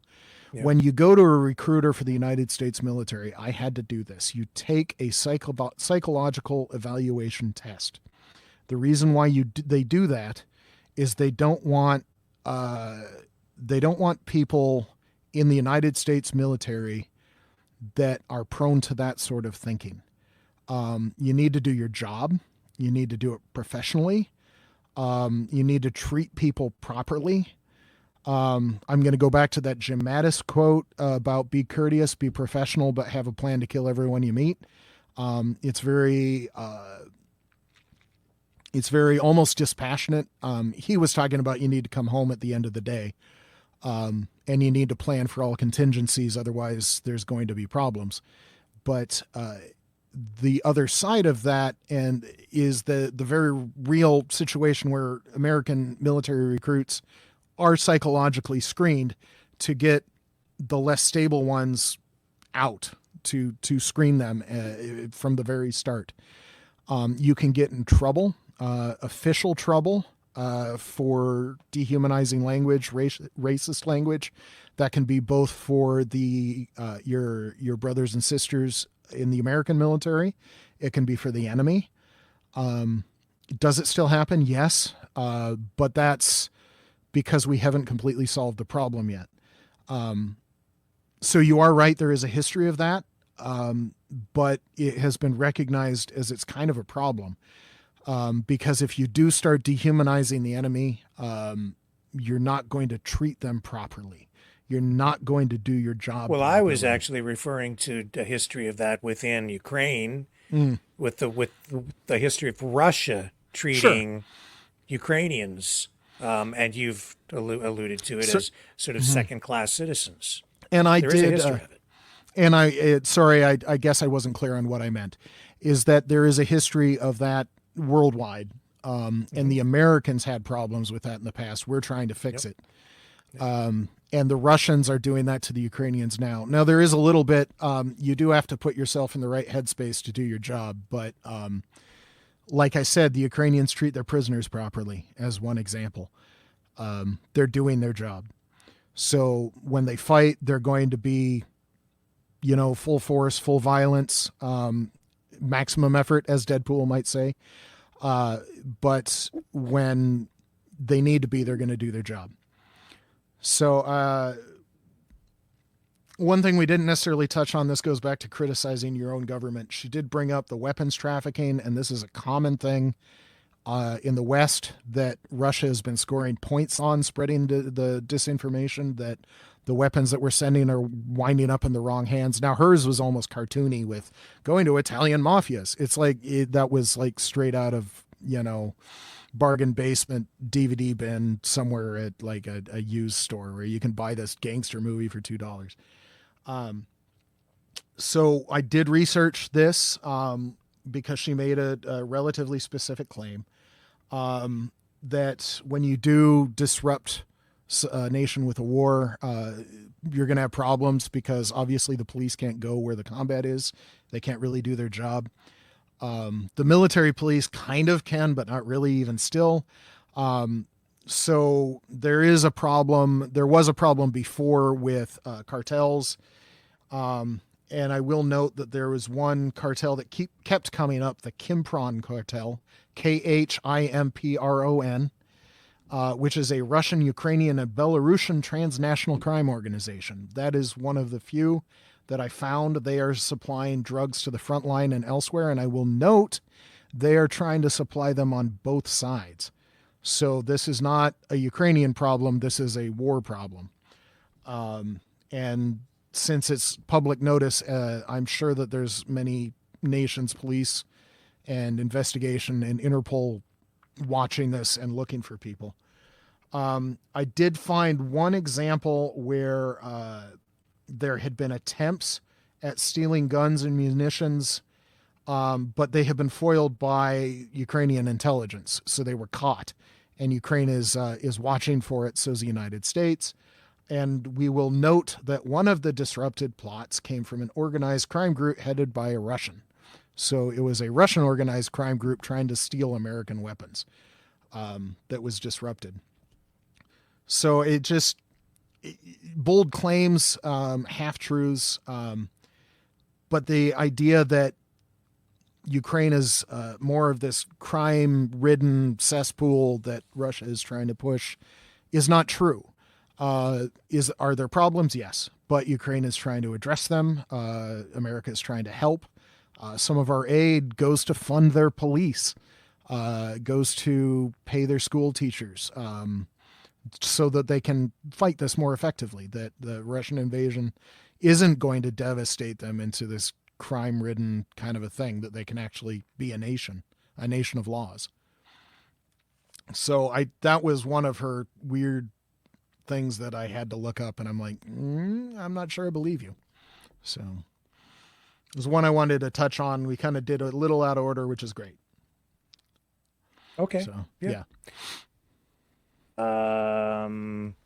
I think there was something else you wanted to talk about too, wasn't there? Let me see if I hit everything in my notes here. Oh, you something about small things left unpunished or something? Oh, so yeah, this was an interesting clip where, and this is why when I was watching it for the second time, that I didn't catch the first time, but this is one of the reasons why that dehumanizing language that she had, I'm like, did she actually want to correct this? Because you had asked her a question about how little things can spiral into bad things, into really horrible things. And her humanity showed, which was kind of an interesting part of the interview, if you wanted to play that. Sure. I think this is it.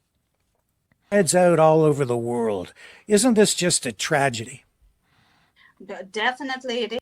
We're talking about the children again here, by the way, Yes. folks. So that's, and actually organ harvesting and And in that interview, we were talking about what was really going on in Africa and how this is a global problem. She was sort of trying to bring it back to Ukrainian children being abducted by Ukrainian military and then sold or something. But anyway, it just spreads out all over the world. Isn't this just a tragedy? Definitely it is. It is. And, I believe when something small is left unpunished, it will cause more and more crimes, and it will lead to more and more drama that we just saw as an example of yours. So out of her mouth are the reasons why we need to support Ukraine. And that's why I thought that was such an interesting part of the interview, that there are things that are going on. Some of them are small, like her false accusations or her really weird Italian mafia things, that they're small, but if you walk past, then you say they're okay. And they get bigger. If we walk past Russia invading Ukraine, what we basically said it was okay. So what would happen if the next time they want to invade a country? Because it's not just Ukraine that they want. They want Estonia, Latvia, Lithuania. They want Belarus even harder under their thumb than they currently are. They want Kyrgyzstan. They want Georgia. They want Kazakhstan. They want all of these nations. Putin's basically trying to rebuild the Soviet Union. If we say that the invasion of Ukraine is okay, where does it stop? And if we ignore what they do, how could we even pretend to be a nation that values liberty, values freedom, values the rule of law, values good actors, values things getting better over time, values criticism, values valid criticism, that when people are doing the wrong thing, people like you and I criticize and make it better. If we walk past what Russia is doing, then where does that end? It spirals out of control. It goes other parts of the world. One really weird example, I wasn't sure if I wanted to cover this, but it's an example of Russia's wider attempt at propaganda. Is a couple of years ago, and this was all over, I don't know if it hit the Canada conservatives, but it was all over American conservatives, with this female boxer out of Algeria, that Russia, a couple of years ago, all of the amateur boxing matches were governed by, I don't know what it stands for, but it's IBA, International Boxing Association, maybe something simple like that. And it's a Russian-run organization, and they had been the governing body for amateur boxing for a long time. And a couple of years ago, this Algerian lady defeated a Russian boxer who had been undefeated. And then after the match, Russia released this test that they never told us what the test was. They never told us what they were testing for. They never told us what the results were, but they said that she was disqualified. And that they did that because it restored their Russian boxer's undefeated record, because she obviously couldn't lose to somebody that was disqualified. So they pushed that again in the Paris Olympics against this same person. This person didn't do anything wrong. She was an athlete that is really good at her sport. And now she's competing for a medal. And they went after this person just for being good at their sport. But what they're doing is part of this fear, uncertainty, doubt, and despair. They throw out this very bold assertion that this person's not qualified. And then the American conservatives in the current environment turn out this thing about, well, maybe she's not really a woman. She is. She always has been. She's actually from a nation where it would be illegal for her to even pretend or say that she might not be a woman. Does that make sense? Where she wouldn't have survived this long. She would have not have been in the Olympics, much less the representative of the nation of Algeria at the Olympics. So I only took note of that, but this is the boxing match where the one competitor, Amain quit. Khalif. Yeah. It quit like after a minute and a half or whatever it was. Yeah. And I don't know why she quit, but that was the opponent of the Algerian.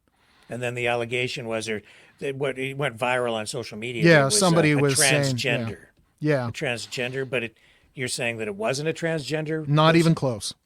Which is funny because they put her face side by side with Lady Diana, the Ukrainian princess, not the British princess, and their facial features are almost identical. And they're trying to say this boxer looks like a dude, and then she looks a lot like Princess Diana, who was one of the icons of female beauty. The facial features and all that kind of stuff. And so you're saying that it's a Russian propaganda Yes, campaign? 100%. And it's been going for a little while. And there's a reason why this Russian-run body, IBA, has not been any part of the Olympics since 2016, is because they've been playing these kinds of shenanigan games with athletes. And like I said, this they made this claim against this Algerian boxer after she beat the Russian boxer. That was the when this started to come out. But we have no idea what they did. This group was famous for not being public, not being upfront, not being fair. And then, of course, since Russia is not allowed in the Paris Games because of the invasion and the war, that they're not allowed to call an invasion in a war and all of the war crimes, they're not allowed to be in the Olympics. There's a couple of Russians there that can't compete under their flag. The Russian anthem cannot be broadcast if they win anything, but that's it. And so Russia's trying to we're not being in the game, so we're just going to cause chaos. So that's part of their fear, uncertainty, doubt, and despair campaign. And so your evidence is plain to see because you can point to very specific events, and it's all very public. She was born a female. She grew up a female. Her passport is a female. She's from a nation where being transgender is illegal. She is put up by her nation as one of the top athletes that we are going to put her on an international stage where she can compete. And it's just it's like this bold claim, like what Mr. Terada was doing, and it's just completely wrong. And there's that one thing from a couple of years ago from the Russian-run body, and they didn't even tell us what it was. But the new body that declares whether athletes can compete in the various sports, it completely cleared her. So it's just there's no there. One of the things that they try and do, they try and get plausible deniability by laundering information through Western sources, and that's what they did with this boxer. What this does is it causes a disinformation storm that harms innocent people or people Russia wants to go after. And this Algerian boxer just was part of this storm, and there's all sorts of nastiness online going on about her. And yeah, well, they got me. Yeah, and they got a lot of people. Yeah, this is the first I did see someone talking about how this Algerian boxer is actually a woman, not a transgender. And I went, oh, that goes against everything that I've been seeing and reading and hearing, even in mainstream media up here in Canada. So, and who knows how it even started? What was the first? Because it's kind of such a hot button wedge issue in politics today. Yes. Where did that first, and how easy was that hook to get in? So when we talk about our sources and how we validate what source is trustworthy and what source is not, one of the things that we have to look at is what is our own bias. So, and I'm going to be honest, when I was looking through Mr. Terada's claims, I looked for a lot of things. I'm like, if this is true, it's kind of a problem. Maybe that's my bias that when these claims happen, they need to be investigated. But just because they're investigated doesn't mean that they're true. So I'm wondering how easy some of these hooks got into some of these people where this is such a wedge issue. Maybe people need to re-examine their own biases. If nothing else, maybe people just need to not believe everything that they see or hear. Yeah. A few nights ago, we had Joseph Leonard on from Detroit, who sometimes comes on the program talking about the Sevastopol beach attack. You indicated in your email message to me that that's something else you might want to comment on tonight. Yeah, we can talk about that if you want. Because Sure. we ended my last session with it, and I didn't necessarily have a great answer to it because it had just been a couple of days before. I hadn't really looked at it that hard.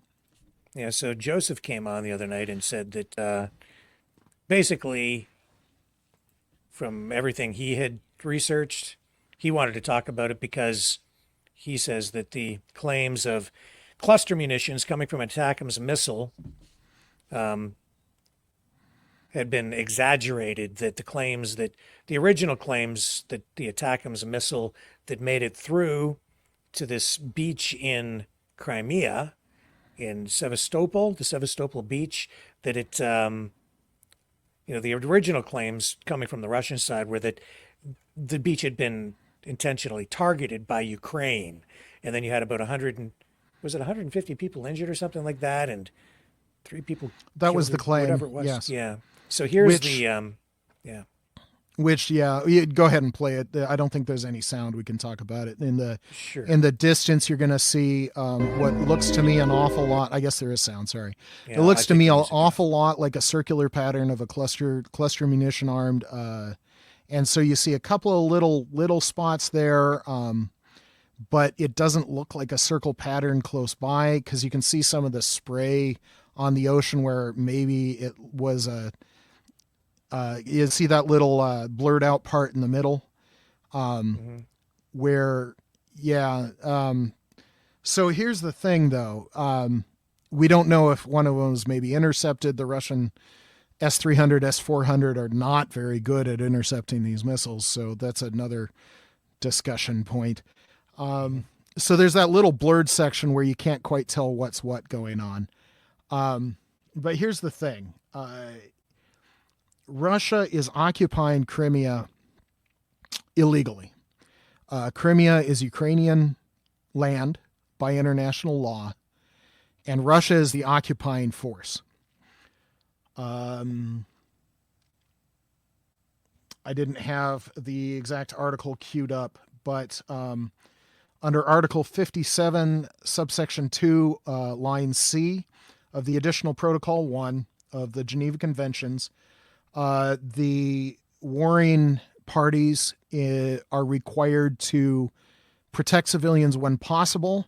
They're required to give warnings in case of imminent attack that might or might not harm civilians. For the past 10 years, Ukraine has been warning the civilians of Crimea, especially around Sevastopol, because of the airfields and the radar and the naval base and all of the military targets right there. They've been warning the citizens of Crimea and the citizens of Russia. Crimea is a target. The SAM missile sites there, the radar sites there, the naval sites there are legitimate military targets. And we want our land back because Russia is an illegal occupier of our land. We're going to go after it. So they've been warning Crimeans, be careful. They've been warning Russians, don't vacation in Crimea. This is a hot war zone. You might get hurt. We don't want to, but you might. Because it's a war zone. It's our land and we're trying to take it back. Under that same article, Russia is also supposed to be warning civilians in its occupied territory of the danger. They're supposed to have a warning system in place. So if you're in Kiev or any other part of Ukraine that's not under Russian control, you can get an app on your phone that the Ukrainian government put together. They hooked into the early warning network of radars and the rest that says, hey, there is an air raid incoming and I should do whatever I feel is necessary for my safe. There's air raid shelters I can go to. The Ukrainian government has been doing an excellent job of following this protocol, and they've been trying to do what they can for the occupied territories as well. Russia has not been doing that. There is no app. There are no, like in America, we have tornado sirens. In the Cold War, they were nuclear sirens as well. If there's any harsh thunderstorm in my area, the tornado siren goes off and I go to my basement, right? Because I live in tornado land. The Russians are not providing that in Crimea. There was no early warning for an incoming attack. Russia did not fill their obligations to protect the civilians in territory that they occupy. So this is, if you want my primary source for international laws of war, I've got two. The International Committee of the Red Cross is what the Geneva Conventions are usually negotiated under. I also have defense.gov, the teaching material I used when I was active duty in the United States Air Force. It's a very long document. I finally read it all the way through again. I hadn't done that in a while. It's all out there. It's really easy to find. And again, it was a bold claim. I sent you a couple of pictures that I had found. Yeah, this one. We've got this here. There's radar right close to the beach. There's an airstrip that's right on the beach. There's another one. Well, this is one you can kind of tell. So right in the bottom middle of the picture, you can see where the approach for those landing strips go right down to the beach. And a legitimate target is putting holes in the runway so that the jets can't use it. So there's that radar that I had was an early. This is a close up of that one base where the airstrips go down. You can see MiG-29s, some version of a flanker. If I remember correctly, there's also some right in the top middle. Those are Su-24s, those swing wing aircraft. If you're more familiar with Western jets, they're similar to an F-111 that we retired. So they're attack jets. These are the aircraft that are currently using that landing strip, and that's a very legitimate target. Like I said, Ukraine's been warning the citizens of Crimea for 10 years. Yeah. Well, yeah, we showed those same and similar photos the other night when Joseph was on. He wanted to talk about this exact same thing, and that's what we did here, because we're always trying to get people closer to the truth. And, one of the narratives that's been spun up from the Russian side for a long time is that, through this conflict, is that Vladimir Putin has been very restrained in his special military operation. And that, what we're hearing from the Russian side is that NATO has no chance. Ukraine is doomed, and it's going to be over in, 72 hours. Fear, uncertainty, doubt, and despair. Yeah. And that's what those lines are. And yet today, I'm seeing this in Forbes, which would suggest that restraint is actually what's being practiced on the other side, on the NATO side. Ukraine had a chance to blow up Russia's best warplanes on the tarmac. The White House said no, and now it's too late. And that's because of concerns about possible escalation. So it's not too late, and we are still... Ukraine is attacking them. Some of those are out of reach of the weapons that we've sent so far. It depends on what airstrip you're talking about, whether it would be within ATACMS range or not. But what it's not out of range of are domestically produced and designed Ukrainian drones that they launch at a lot of these airstrips. There was one just the other day where a couple of aircraft got destroyed, but even more so, it's a big, if you're familiar with Russian airplanes, it's a major base for Sukhoi 34, which are their strike fighters, and Sukhoi 35, which are their air superiority fighters. They're both versions of the old Sukhoi 27 flanker. But that's the base. And they hit a couple of the jets, but more importantly, what they hit was the ammunition depot and just completely destroyed it. And they did it with Ukrainian drones. So the White House is talking about restraint. I agree. But the Ukrainians are using their own weapons. So there's finesse points to U.S. law and international law about this. They're complicated. I'm not positive the White House made the right call. Here I am criticizing my own president. Yeah. But I at least understand why they're doing it. There's a lot of Ukrainians that say that we did not give them enough weapons fast enough. That's wrapped up into this, where we should have given them long-range weapons right away.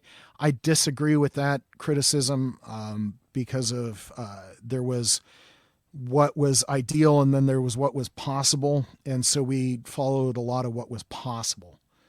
Well, my takeaway from this is just that the narrative that we've been fed for the last couple of years is that Vladimir Putin could go in there, and if he went in with a heavy hand, he could just end this thing immediately.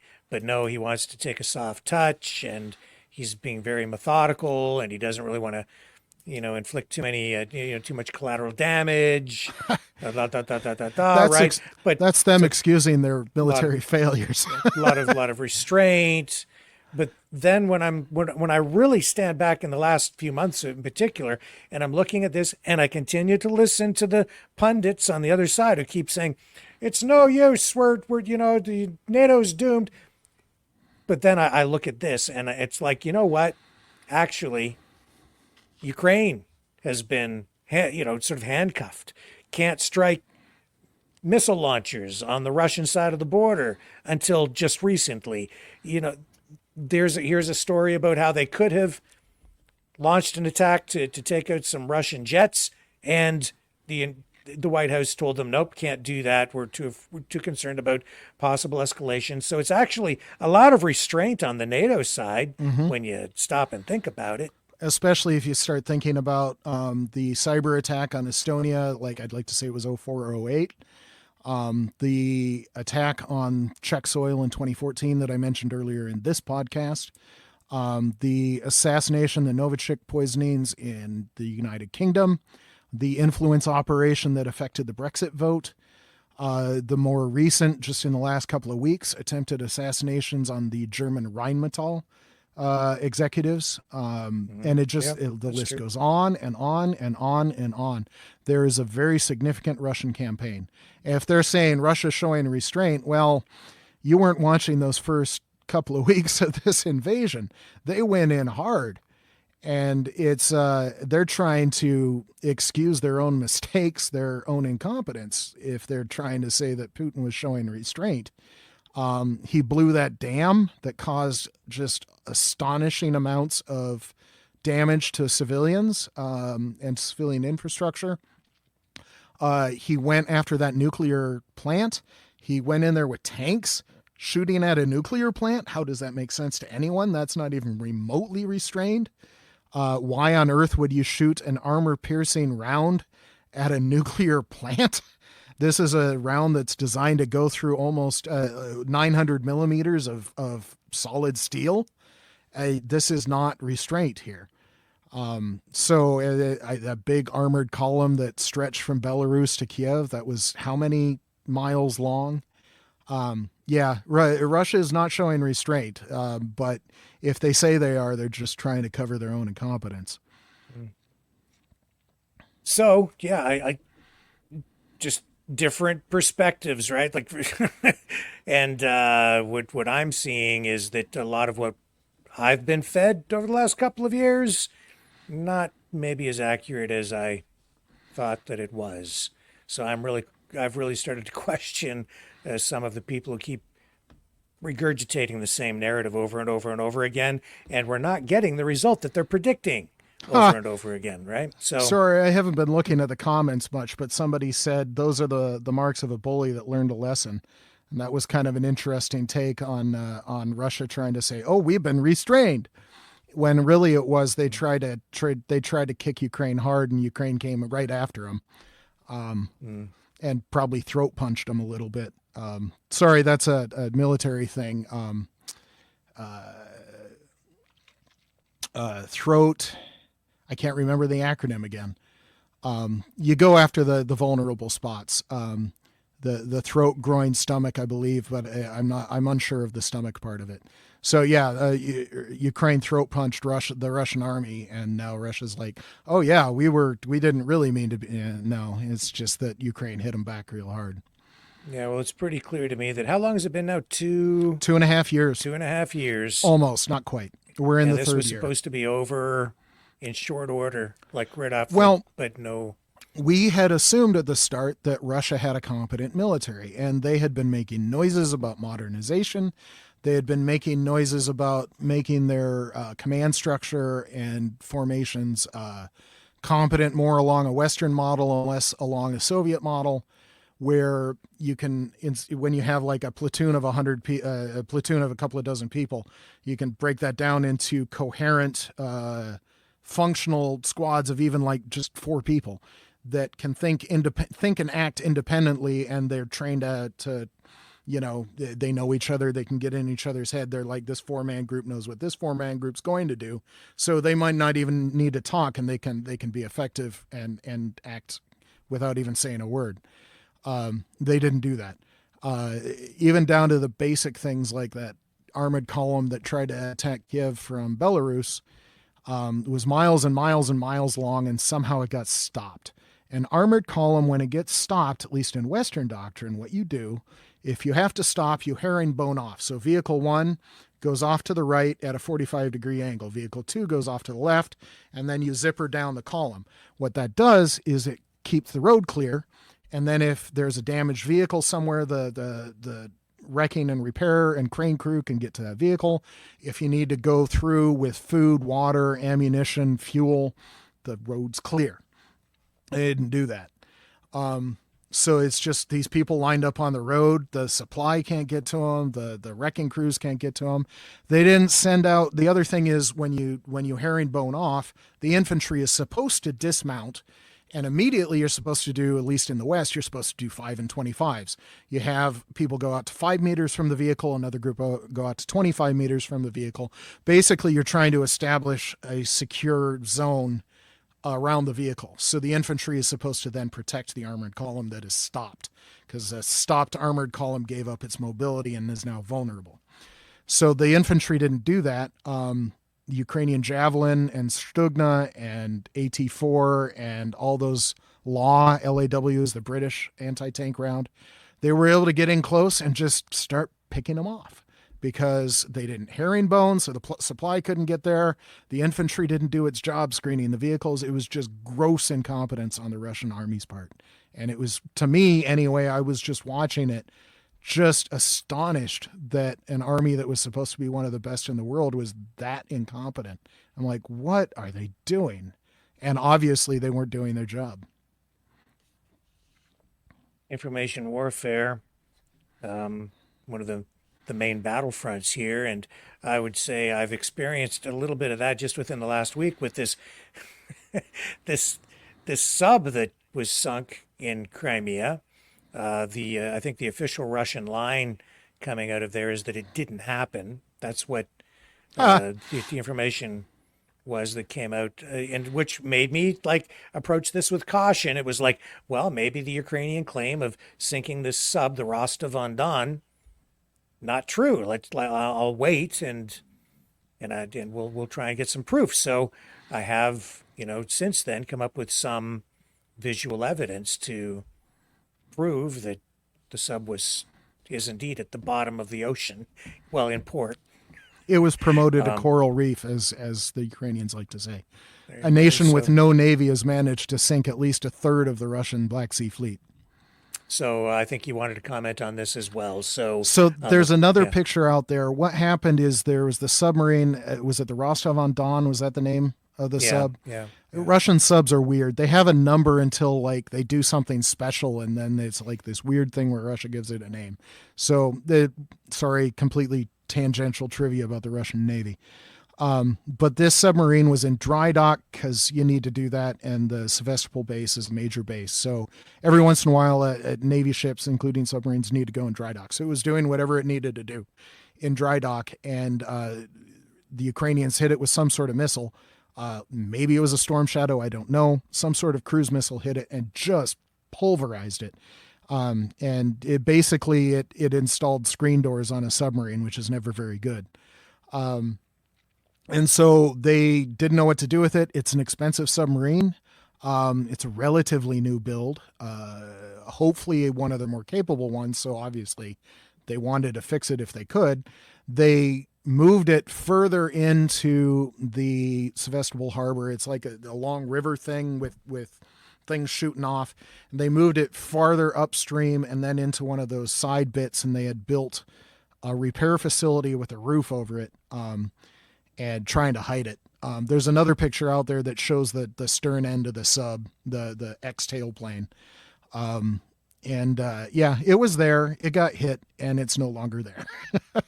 Like I said, it got promoted to coral reef.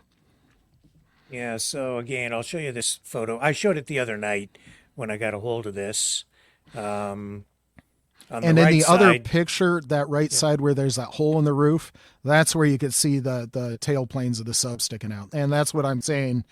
Ukraine kindly added screen doors to that submarine. yeah, and this is actually an old photo. That Two was old the photos initial from attack, what was it, Yeah. a year ago? a year ago. There actually, I think, as I understand it, there have been 3 attacks on this sub. So it's like a multiple sunk Well, sub. So But this yeah. is one of the cruise missile launchers, and the surface ships are very vulnerable, as we've been finding out. But the submarines, because once they leave harbor, they submerge, and Ukraine doesn't have a great way to detect submerged subs. So the submarines are a very large cruise missile threat still. So yeah, they're going to go after it. They're going to go hard. Yeah, and so here you can see that green area. That's the sub sitting at the bottom on the right-hand photo, and on the left, in the red circled area, there's a crane that has been moved in to lift Oh yeah, that sub. it's a barge crane. Yeah. Uh-huh. Yeah, yeah.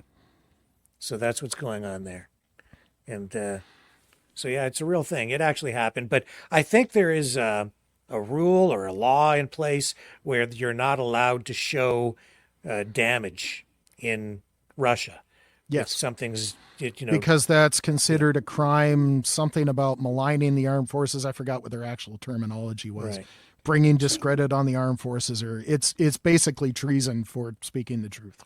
which is why we're not getting that kind of information forthcoming from the Well, Russian side, right? those leaks of those gigantic holes in the submarine actually came from Russian. It was, I like to say, it was a Russian telegram channel that those leaked on, because the Russians are like, hey, look what's going on here. Yeah. So that's part of the information war, right? Yep. So but I would here, say- I'll run it. Like it's like I'll tell you the truth if I can get a hold of it. So back to the Russian playground of playbook of fear, uncertainty, doubt, and despair. One of the only ways of confronting that is with truth. You have to ask questions. You have to dig. You have to look for valid sources. That's the only way. And then admit when you're wrong. If you are wrong, admit it. Those are the only ways to confront it.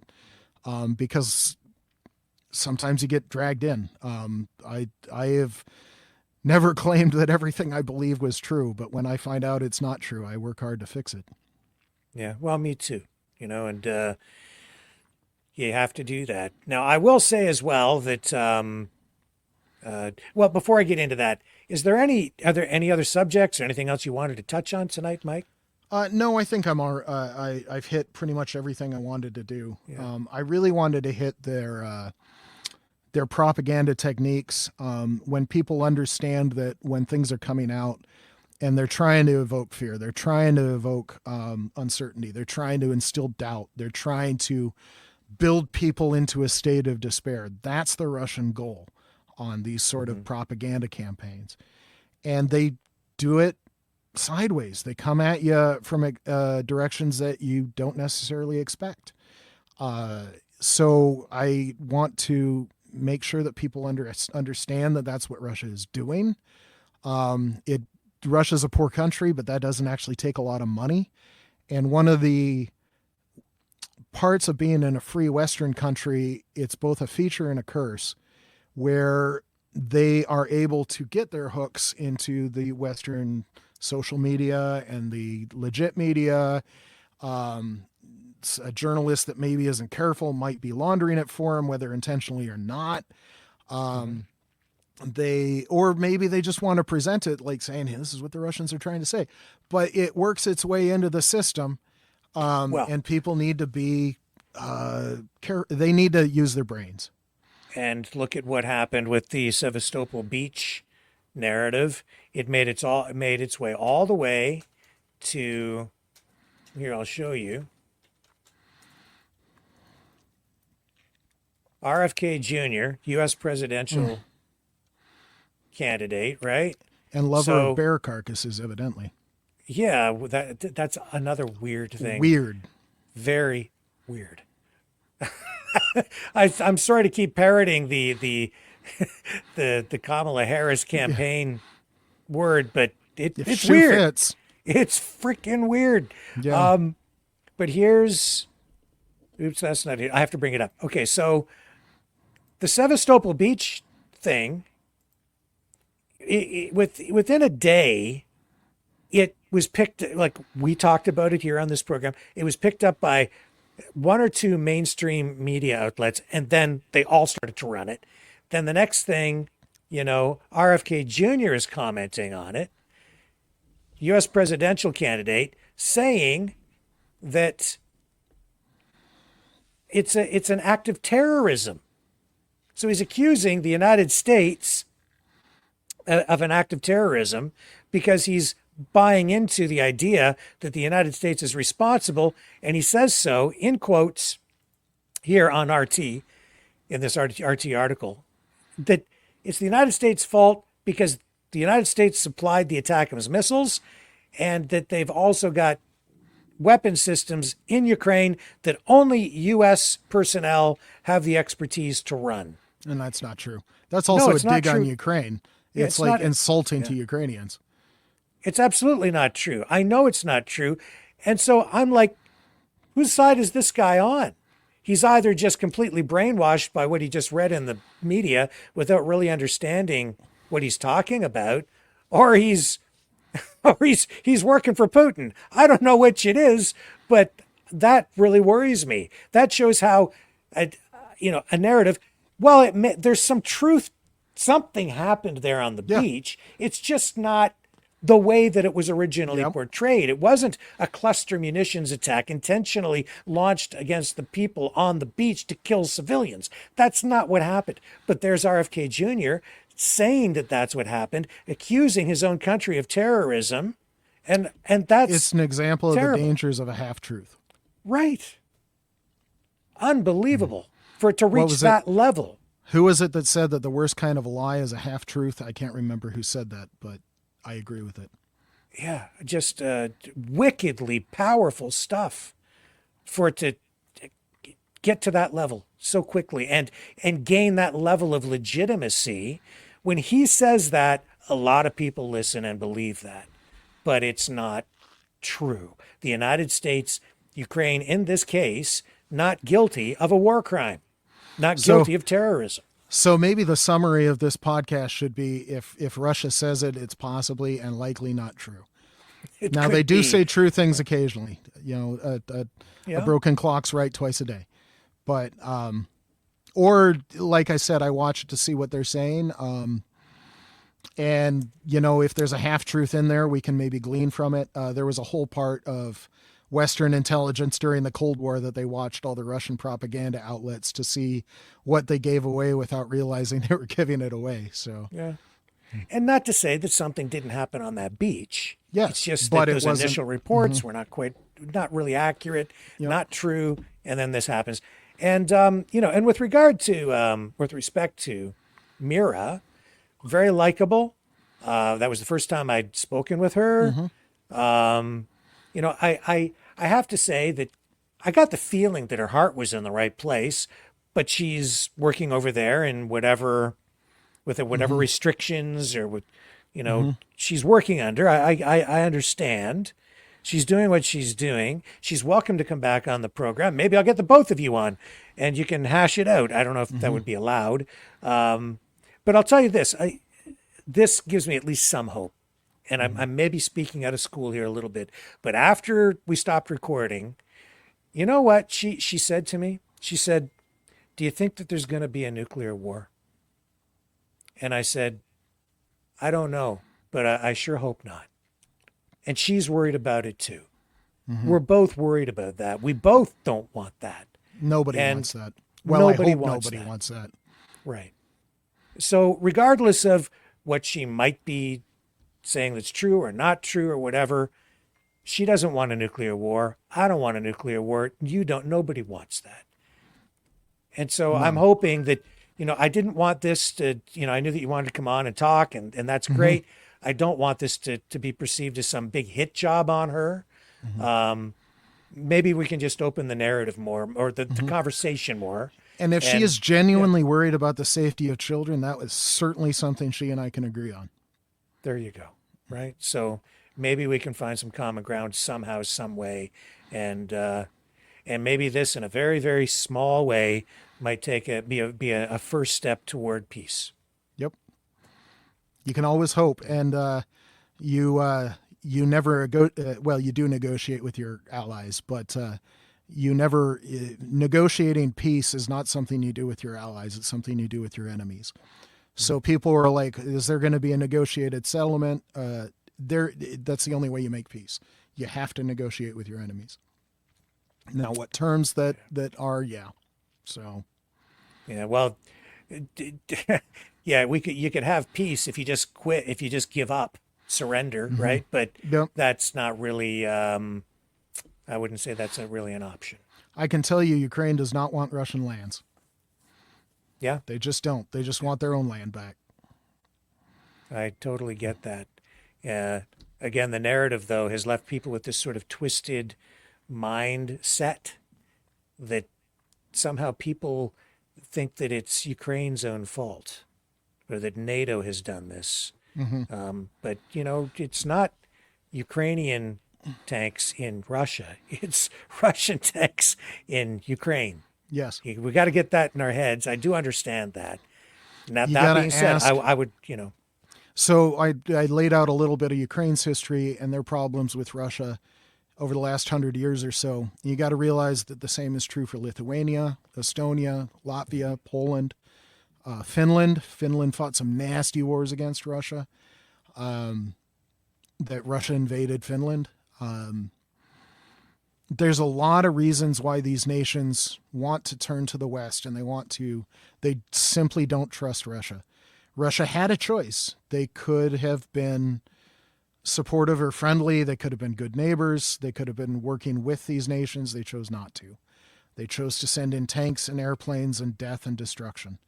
And there's one person, one nation that's responsible for this war, and it's not Ukraine.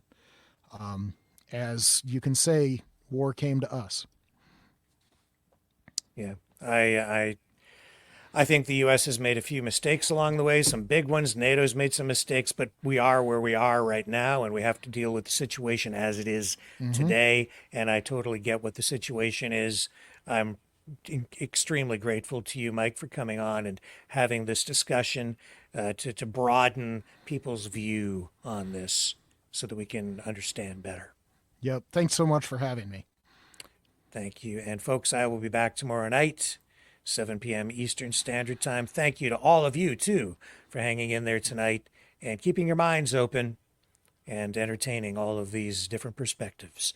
We'll try to get you closer to the truth again tomorrow night right here on the Maverick News Channel, 7 p.m. Eastern. Catch you all on the flip side.